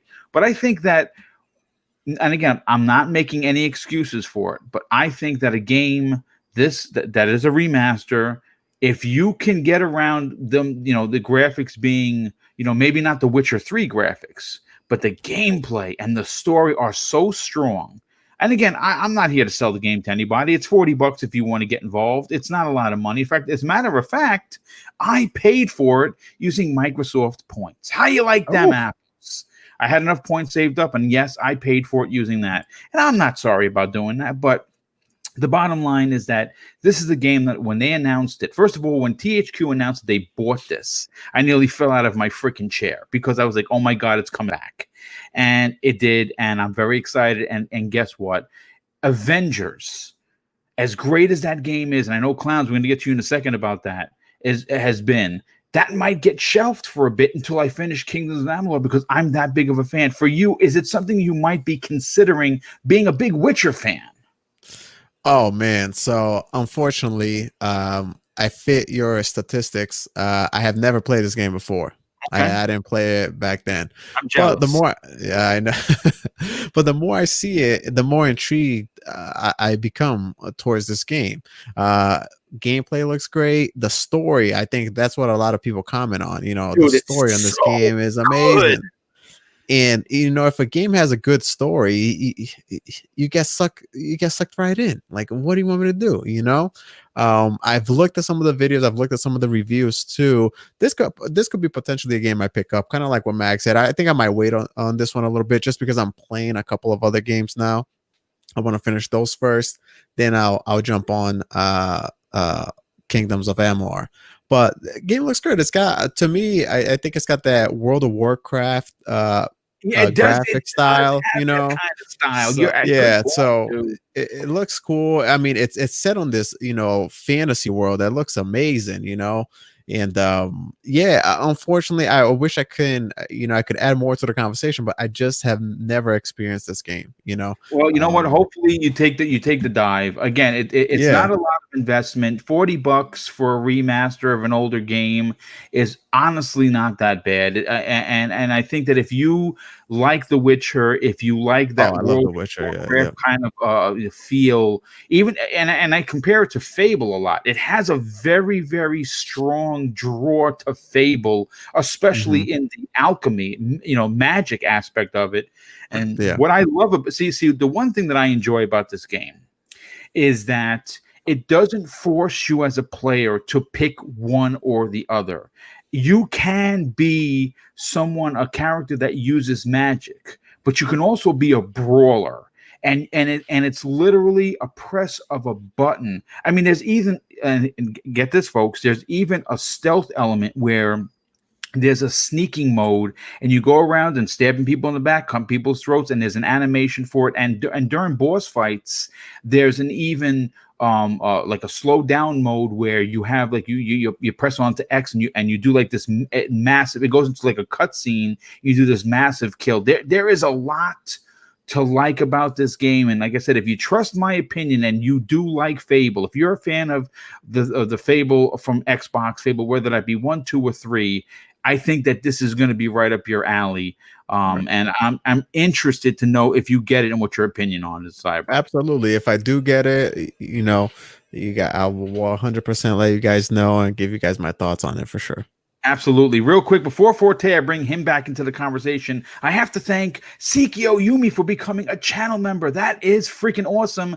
Thank you for supporting Double Barrel Gaming. And a good shout out to our good friend Goth Witch Girl, who says Kingdoms of Amalur was the first game that she bought digitally on Xbox 360. Oh, that is pretty cool. That goes to show you that digital games were a thing all the way back then. But Forte, have you heard of Kingdoms of Amalur? Have you played it? More importantly, would you be interested in replaying Kingdoms of Amalur? Isn't that the Kurt Schillings game? That is the Kurt Schillings game, the Is Bloody it Sock really? game. Yeah. Yes, that's his game. Yes. 38 Studios, man. I remember. 38 Studios. That's right. He was actually, as a matter of fact, the creature design was from Todd McFarlane, as well as a famous artist. I can't think of his name. It begins with an S. Salvatore Vitali, I think it was. They had a lot of big name people attached to this project. Yeah, I played it on 360. It is a phenomenal game when it comes to gameplay. It is literally like that. It is literally that Fable replacement that a lot of people haven't been getting over the course of this entire generation. Kingdoms of Amalur is one of those very very well-known games, especially when it comes to the media side of everything. That it's pretty incredible. Even the whole story behind the game being made is pretty incredible. With Kurt Schillings and his 38 studio and how that whole fiasco panned out for them making it. I was definitely interested, and I'm still kind of interested in this one. When I saw they pulled the whole cloak and dagger on you, when you see the the cover art, it's like, oh, look at that beautiful, shiny, HD looking character flying through the air. And then you go look at the game, it's like, oh no. It's just a minimal upgrade of what we got before. But guess what? I do agree with you. If you can look past the graphical fidelity of it, and I know for some people that's kind of hard, especially looking at the games that we've been playing now. But if you can see past that, the gameplay is phenomenal in this game. The story is really good. It's not short in any means. It's like you can get lost in this game. So definitely may give this one a try. It really just depends on what the rest of the year shakes out to be. I do know this game releases on the 8th, I believe, tomorrow, matter of fact. Yeah, I've been playing it for the last 2 hours. It released early. Oh, you got an early copy on. That's what I'm talking about. Right, it just popped up on my feed as like a Kingdom Amalur available to play. I'm like, oh, excuse me. Yeah, and it's only $40 too. So yeah. I definitely think if you really want to play something like Fable, you want to have that type of fantasy RPG type gameplay, melee combat, magic and spells, you'll really truly enjoy this game. For me, it just comes down to just time at this point. It's like between playing playing games, working, getting ready for these new consoles, whenever these new consoles finally do come out, and I have been playing Avengers and stuff too, which is actually pretty cool. But it's so much, and it's just the biggest thing about games like this is just the time commitment. And if you ain't got nothing going on, definitely try it. I will be trying this out at some point later on. It's definitely a buy. If I never played it before, this will be a day one buy instantly, because we don't have any games that are out that came out. Matter of fact, this entire generation that are even like this, so this is something that I think a lot of people would truly like and be with. But boy, they surely tricked us with that case, because I saw that case when they said remastered. I looked at that case. I was like, man, look at that. Look at those pixels. I was like, man, he looked good jumping through the air. They put some lens flare on his axe. I was like, oh yeah, this is going to be sweet. And then I saw the game. I was like, oh. Hey, Boom, since you played the game, I got a question for you. Is this a game that actually, still plays like it's a 2012 game, or has it aged well? It still holds up and it still plays well in 2020? I thought that the control was so ahead of its time that it just plays great, dude. I mean, like I said, aged well. Good. Yeah, you can go from hacking and slashing to magic to bow and arrow back to magic and hacking and slashing in a matter of just pushing a button. It's a control scheme. I cannot believe no one else has adapted to their action type of RPGs. It just flows so well. And again, there is a lot in this game there's crafting. You're collecting herbs to make potions. There is so much going on. You could swim when you can fish. It is very reminiscent of Fable, just a much bigger scale and scope, especially when it comes to the action aspect of it. For a lot of people, game of the generation is between God of War and Witcher 3. And the fact that Witcher 3 doesn't even have as good as gameplay as this has. Yeah, and there you go. And that's a wow, dude. That's a great point, because like I said, I think personally, and I didn't beat The Witcher 3. I only put about maybe 15 hours, and I was like, this just not for me. I love these types of games. This really does have better gameplay than The Witcher, in my opinion. No, in my opinion too. I think combat on The Witcher is a little rough, but the in depth that you have to go, like the stuff you have to do in The Witcher is just amazing. I will never take away the systems in Witcher. The systems that they employ in that game are incredible. The side missions that are pretty much story missions are incredible. Mm-hmm. But that gameplay, that control, not even I can't say the gameplay, the control of the character. Yeah. My God, I was like, this is great. But yeah, legit, you will have a better, if you're just purely gameplay based, you will have a better experience playing Kingdoms of Amalur than you did with Witcher in that regard. And that sounds sacrilegious, but there it is. I mean, listen, it's just your opinion, and it's a valid one nonetheless. Seiko Yumi drops an outstanding additional $2 super chat, says, Boom and team, I just joined the channel. Congrats on 1 year. Yes, thank you so much for becoming a channel member. It is truly grateful, and we are appreciative of the support for Prime Time Gaming. Clowns, I want to grab your opinion on this. Obviously, you just finished a big game. You just finished Avengers. You were blown away by the story. You were blown away by the control, the characters. I mean, it's basically an MCU game that you're playing, and I cannot wait to get my hands on it. But we're talking about Kingdoms of Amalur. Is that a game you remember playing? And if you did you enjoy it? But more importantly, would you consider buying the remaster? Well, Boom, I got to be honest on this one. I did buy the original Kingdoms of Amalur. Okay. I picked it up in a GameStop sale. I played it, but I did not fully get into it or understand it. I felt that the graphics were kind of dated.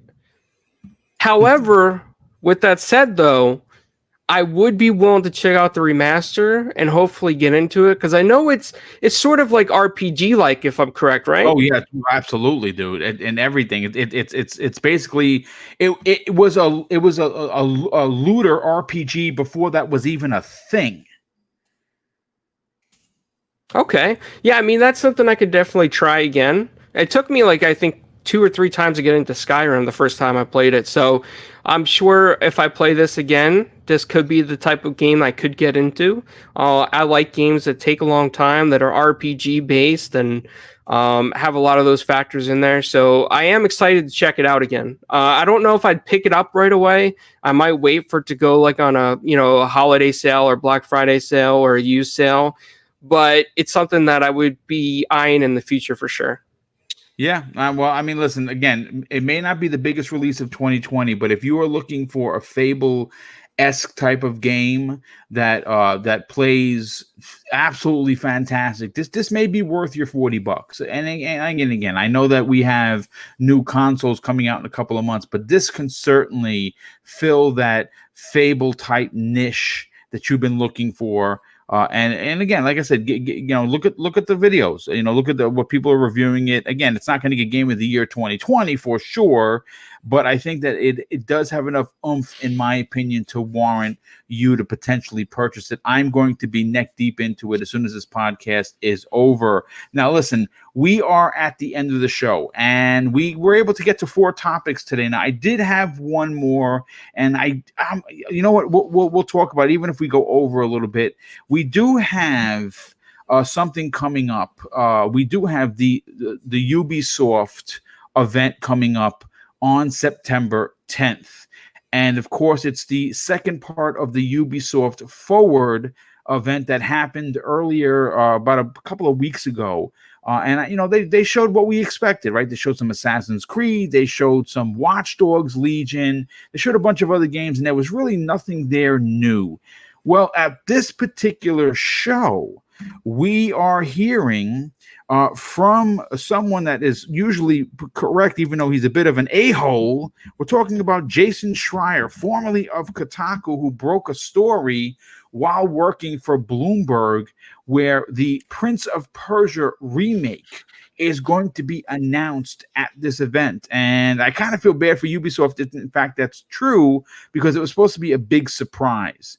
Now, we're going to talk about Prince of Persia for a second, but the question that I have for everyone in the chat, the question that I have for everybody on this panel is, what is the likelihood that we are going to finally, for the love of Jehovah, see something Splinter Cell related that's not a cell phone game, that's not an appearance in another game, but actually going to be in his own freaking game? Forte, I want to start with you first on this. Is there a chance that Splinter Cell, Sam Fisher, makes his triumphant return to potentially next gen only?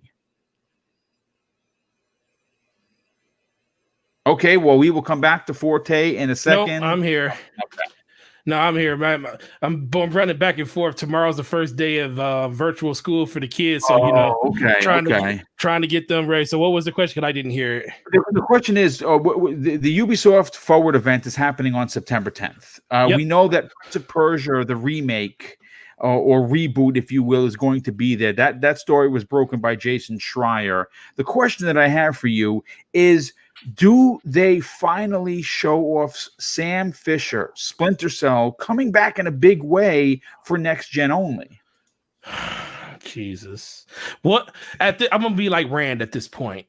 We all know Rand Althor, man with the million, the man that has predicted Splinter Cell will show up on E3 stages 2014, 2015, and 2016, and finally said, I'm not doing it anymore. And guess what?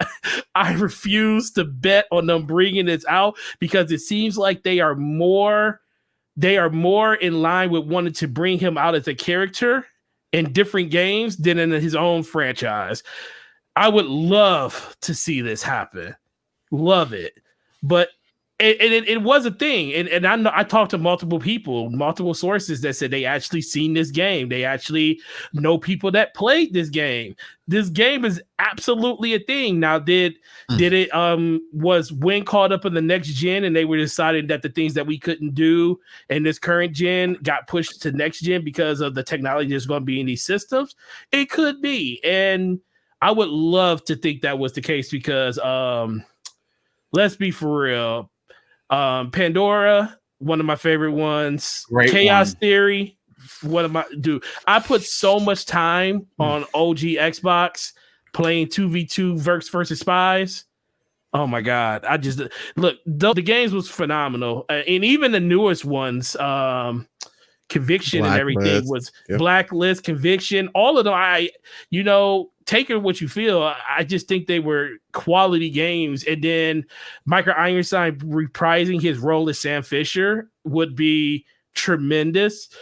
I just think, me personally, I just think the next time we hear from it, it just doesn't feel right if it's not announced on the Microsoft stage because I just feel like if it's going to get announced, it's going to get announced on the Microsoft stage. Because remember when they did the little play with the sound effects and we thought we were going to get that with the goggles on the screen and it was not that. I definitely forget what E3 that was. And we was like, oh man, we thought we almost had it. It's like that game is, it just goes with Xbox. And granted, it was on different platforms too. But man, when those green goggles came up, it was just the Xbox. They made purposely make you know it was Xbox green that he had on too. So would it be great to see this there? Yes, but there's been no rumors or anything. I mean, we got more rumors of the Prince of Persia game that's going to be shown out there coming up for the Ubisoft for it. So I think I put more stock into that.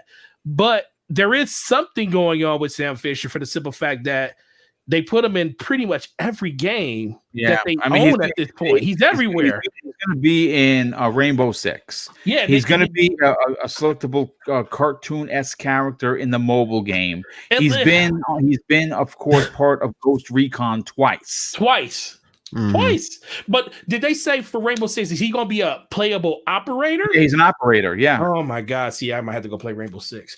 But and honestly, that might be the best version of Sam Fisher you ever going to get. But no, boom. This was a great one because for Splinter Cell people, it just seems like Ubisoft cares more about stretching the wings of the character than actually giving him his own game. But I just think that's because maybe next gen was so close and they want to bring it out on that. But if we don't hear from it, if we don't hear it at Ubisoft and we get to basically the announcement of the X and the price in the pre-order and we still don't know anything about it, I almost shelve it into at least next year at this point. Yeah, no, I mean, that makes a good point. The middle-aged gamer guy, obviously Splinter Cell is a sore spot for a lot of people.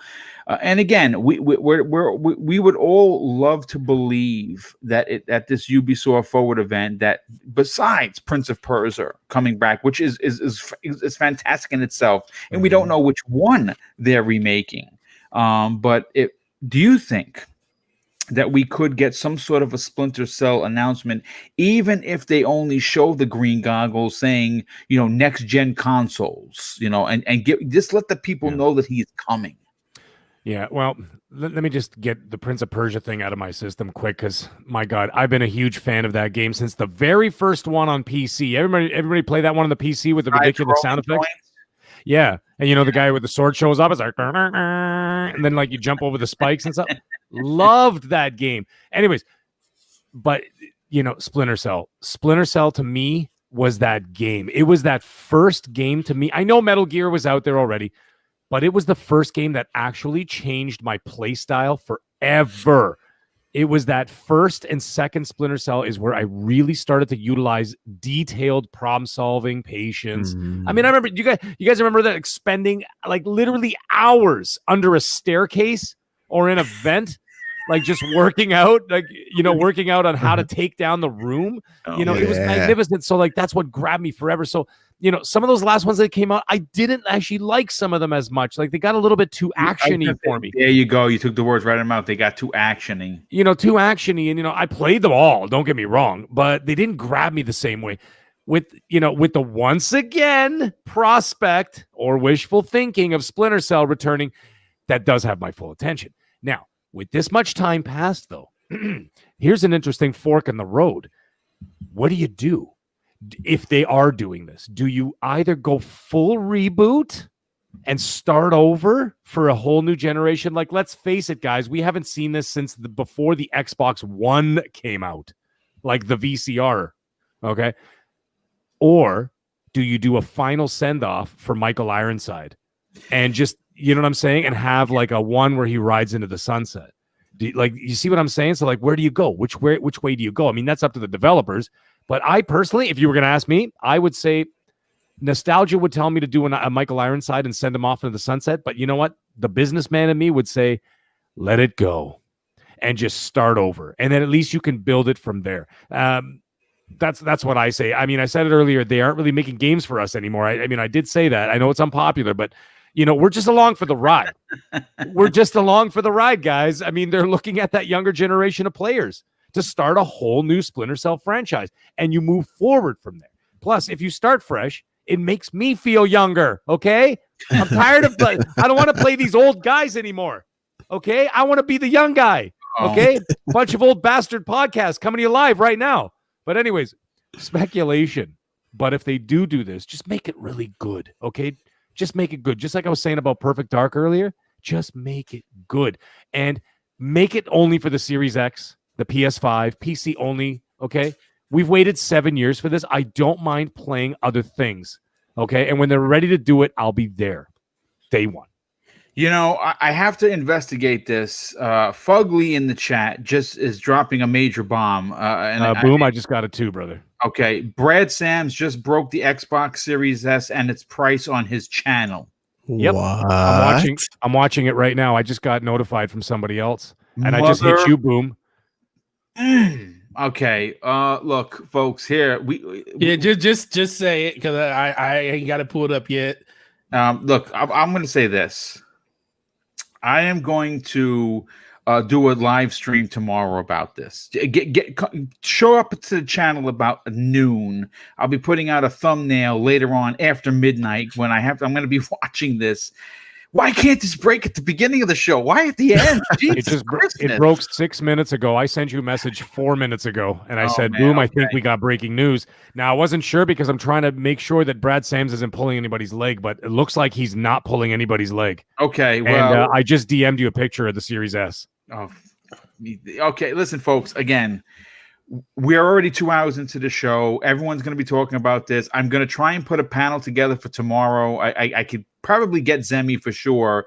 If anyone that works with me on a regular basis wants to jump on, DM me and we'll put something together. I'm going to put it up I'm going to go live tomorrow at noon as soon as I get this information. But okay, wow, what a way to end the show. We got breaking news and we really can't talk about it because we're already 2 hours past the hour.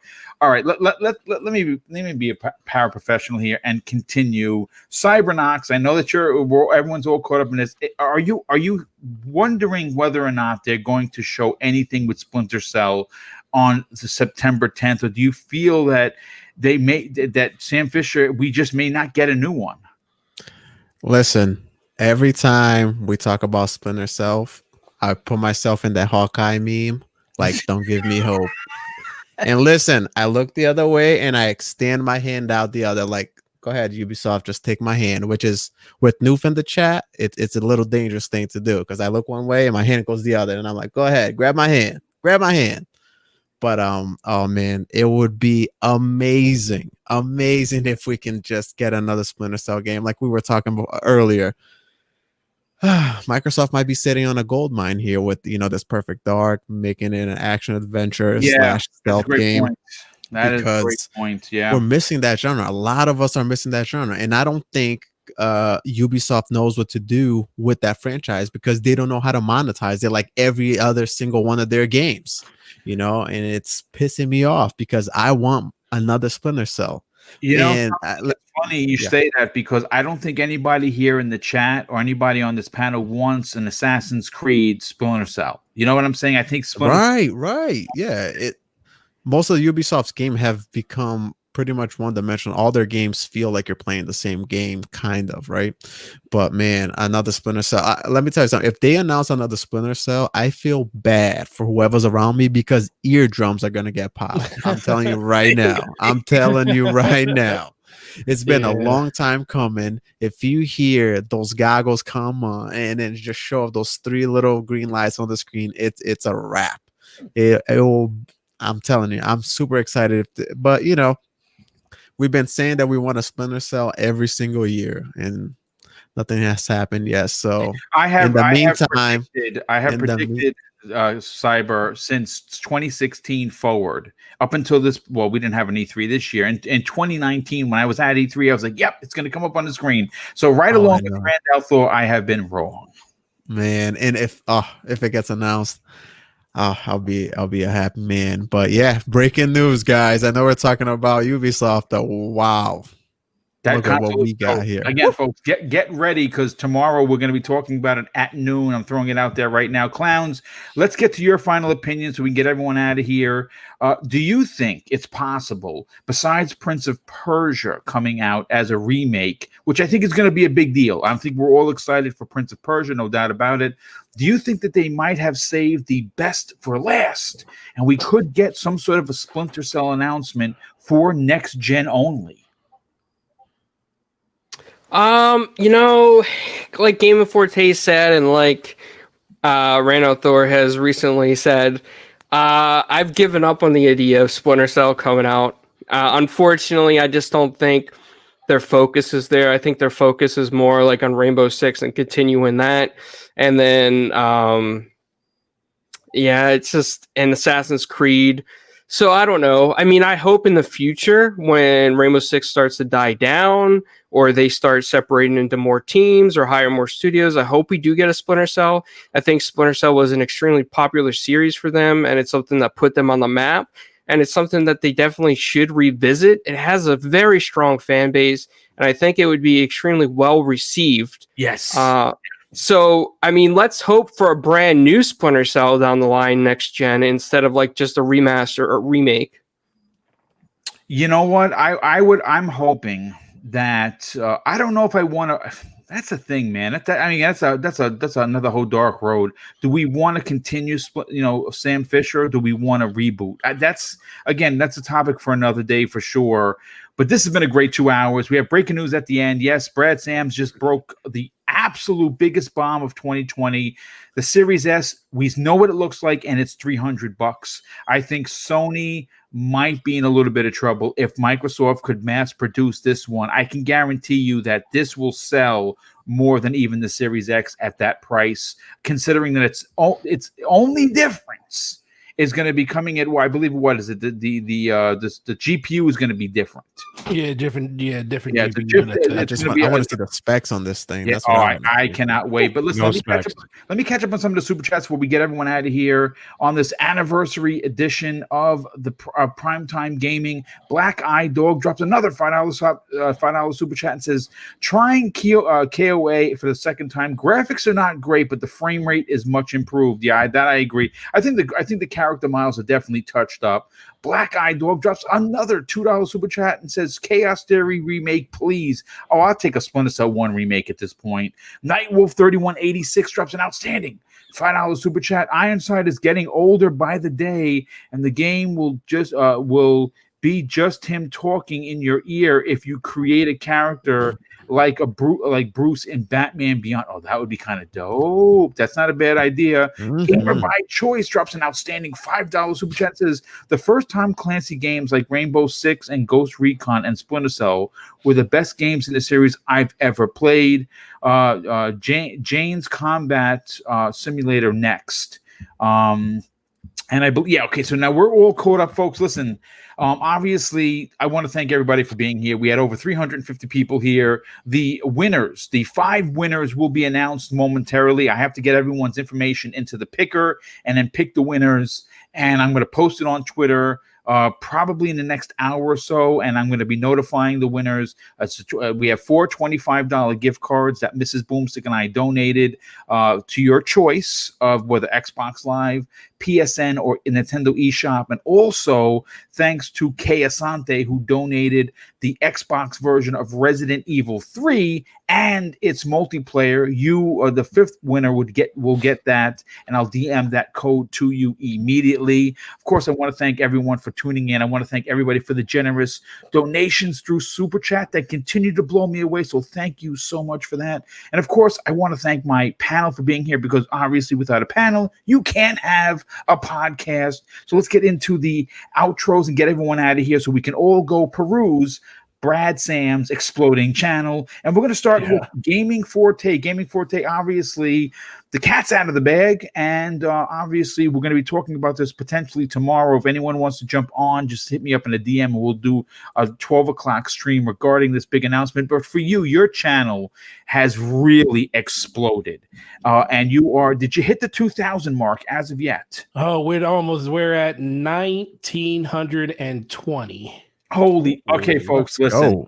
Folks, if you are subscribed to me, if you are a fan of this show, I implore you to please head over to Gaming Forte's channel. Let's get this man across 2,000 subs. Every 1,000 that you make as a YouTuber is another notch on the belt in a good way, especially if you take your content serious. And I believe everyone that I associate myself with really goes out of their way to put out good content, and good content needs to be rewarded with subs and likes. And I think that Forte exemplifies what it means to be a community member at its core. Forte, tell everyone where they can sub your outstanding YouTube channel, but also follow you on social media.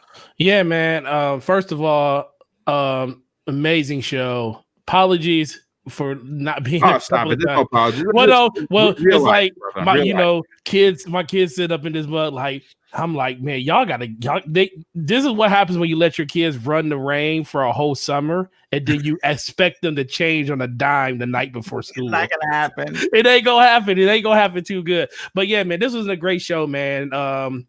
First of all, shout out to you, man. 1 year of doing this show. I remember when you first started down this foray of doing your own content on your own channel. You were only just doing one show, Breakfast with Boom, and then it turned into 2, and then this was the 3rd one that you made, and you went on and made another one after that. So no one understands how much hard work goes in behind the scenes when it comes to content creation.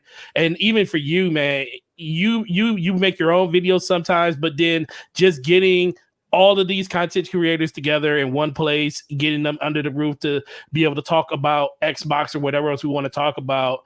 People don't give you enough credit for all the hard work you do. So I want to give you that credit right now and say you are the reason that these people show up. We're just here to basically support you and help this channel grow even more. But outside of that, it's Gaming Forte everywhere on YouTube, Twitter, even Xbox Live. Tomorrow, me and Slow-Mo Backslap will be going live. Our weekly podcast. It will be on my channel this week. I just posted an image of the show's icon. So if you don't, so the initials are in it. So if you know what it is, go ahead and take a guess at it. But we'll be announcing the actual name of it on the show tomorrow. So come up and check that out. And then I can't do anything without saying Basement Radio Arcade Podcast every Wednesday night, 9 p.m. Luke on Saturdays, Crossfire on Fridays. Man, we're all over the place, man. It's a pleasure to be here with you guys. Cheers to a whole nother year with you guys. Truly appreciate it. Yeah, and it's great to have you a part of this show, dude. And I love the fact that you are about to hit 2,000 subs. It's a long time coming. You do great work. And this year, you have been really banging out the content. We're up we're up almost 600 subs in the last month and a half. Jesus, man. And it's well-deserved. It's well-deserved. You have been fantastic. And we got to get, once you get to 2,000, we got to put Slow-Mo on our backs.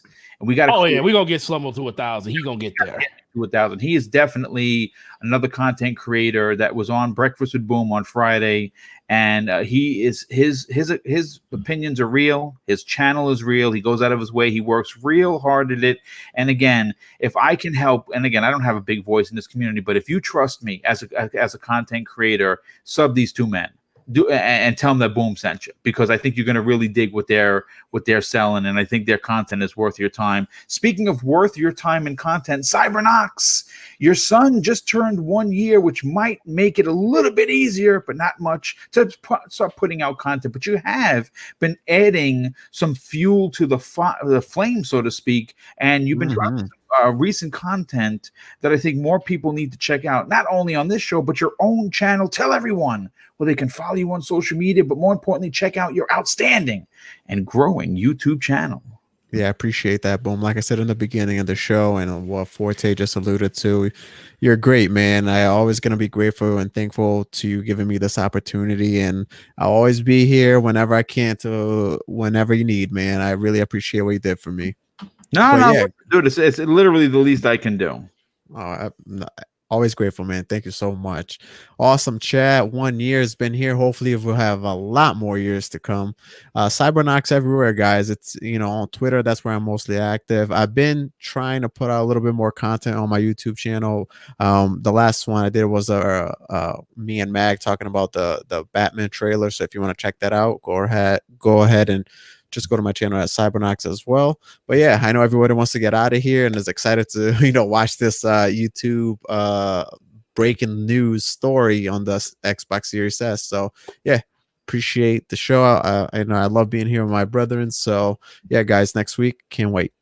Well, listen, dude, we can't wait to have you back, brother, and I'm glad that you are a part of this show each and every week. You definitely bring it 100, and definitely appreciate that. Next up, Clowns, obviously you had a lot to say, not only on this show, but on Four Guys with Quarters. Do me a favor, brother, tell everyone where they can check out your outstanding show, but more importantly, follow you on social media. Yeah, thanks, Boom. You guys can check me out at Four Guys with Quarters on YouTube, 4GWQ Podcast on Twitter, and at Italian Clowns on all social media. And I do want to let you know that Four Guys with Quarters, recently Assassin has left, and I think Taylor is going to leave. And I'm picking up Midway Monster for the panel. Nice. And I'm in talks with VJ as well, whom I met on your show, Boom, and he's an amazing dude. Yes. So I want to thank you for that. And this was an awesome episode. Sorry I had so many distractions going on in the background at home, but I love the chat. I love all of you guys on this panel, even though we don't talk enough sometimes, but you guys are family to me. And I really appreciate always being here, Boom.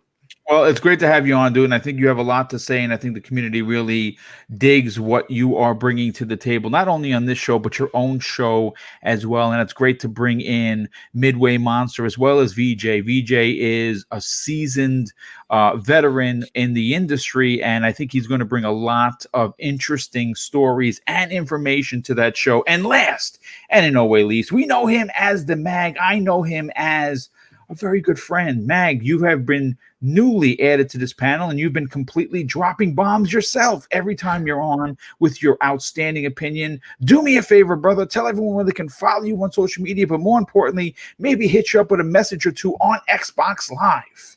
You can follow me on Twitter at The Middle Age Game Guy. That's with a GY at the end. You can follow me on Xbox on all capitals, DEDMEAT1. That is Dead Meat 1. On the PlayStation side of things, you can follow me all capitals, one word, because I don't know how to be quiet. I am the Mag. So you can follow me in all those places. And Boom, I want to thank you very much for the opportunity you've given me to be on this show. And of course, meeting all these wonderful people on the panel and all the people in the chat and all the people who've been so supportive. And Boom, happy anniversary. Thank you, sir. You know what? Let's do this for years to come. I think we're going to have a lot of great things coming up. So everybody stay tuned and spread the word. And anyways, either way, have a wonderful evening. Yes, and also real quick to add to the to your conversation, that you're on Noof Nukem's channel as well. That is correct. Oh my God, Noof! I hope you don't kill me. Every Tuesday night at 10 p.m. Gaming After Dark with, of course, Noof Nukem and Titan Drago. You can catch us there. And this week we've got a special guest of Crispy Bomb. Nice. That's going to be a very, very explosive podcast, to say the least. Crispy Bomb is, of course, on Breakfast with Boom, and that's going to be a great show. And again, everyone, thank you so much for hanging out a little extra past the 2-hour mark. And like I said, be ready. I'm going to put up the notification as soon as I'm done with the winners. I'm also going to start putting the show together for tomorrow's special edition episode of the Xbox Factor podcast, talking about Brad Sams and the breaking news of the Xbox Series S being revealed. And there's going to be a lot to talk about. So take care, everyone. Have a great night. And I want to close out with something that's important to me. Hopefully it will be important to you. And it's something that my pop taught me when I was a kid, and I'm never going to get tired of saying it. He said, son, treat others how you want to be treated. And also, it doesn't cost anything to be nice. You live by those rules, and I can guarantee you're going to have an awesome day. So take care, everyone. Enjoy gaming on whatever machine you like playing on, and we'll see you next week on the newest episode of Primetime Gaming with Mr. Boomstick and Friends.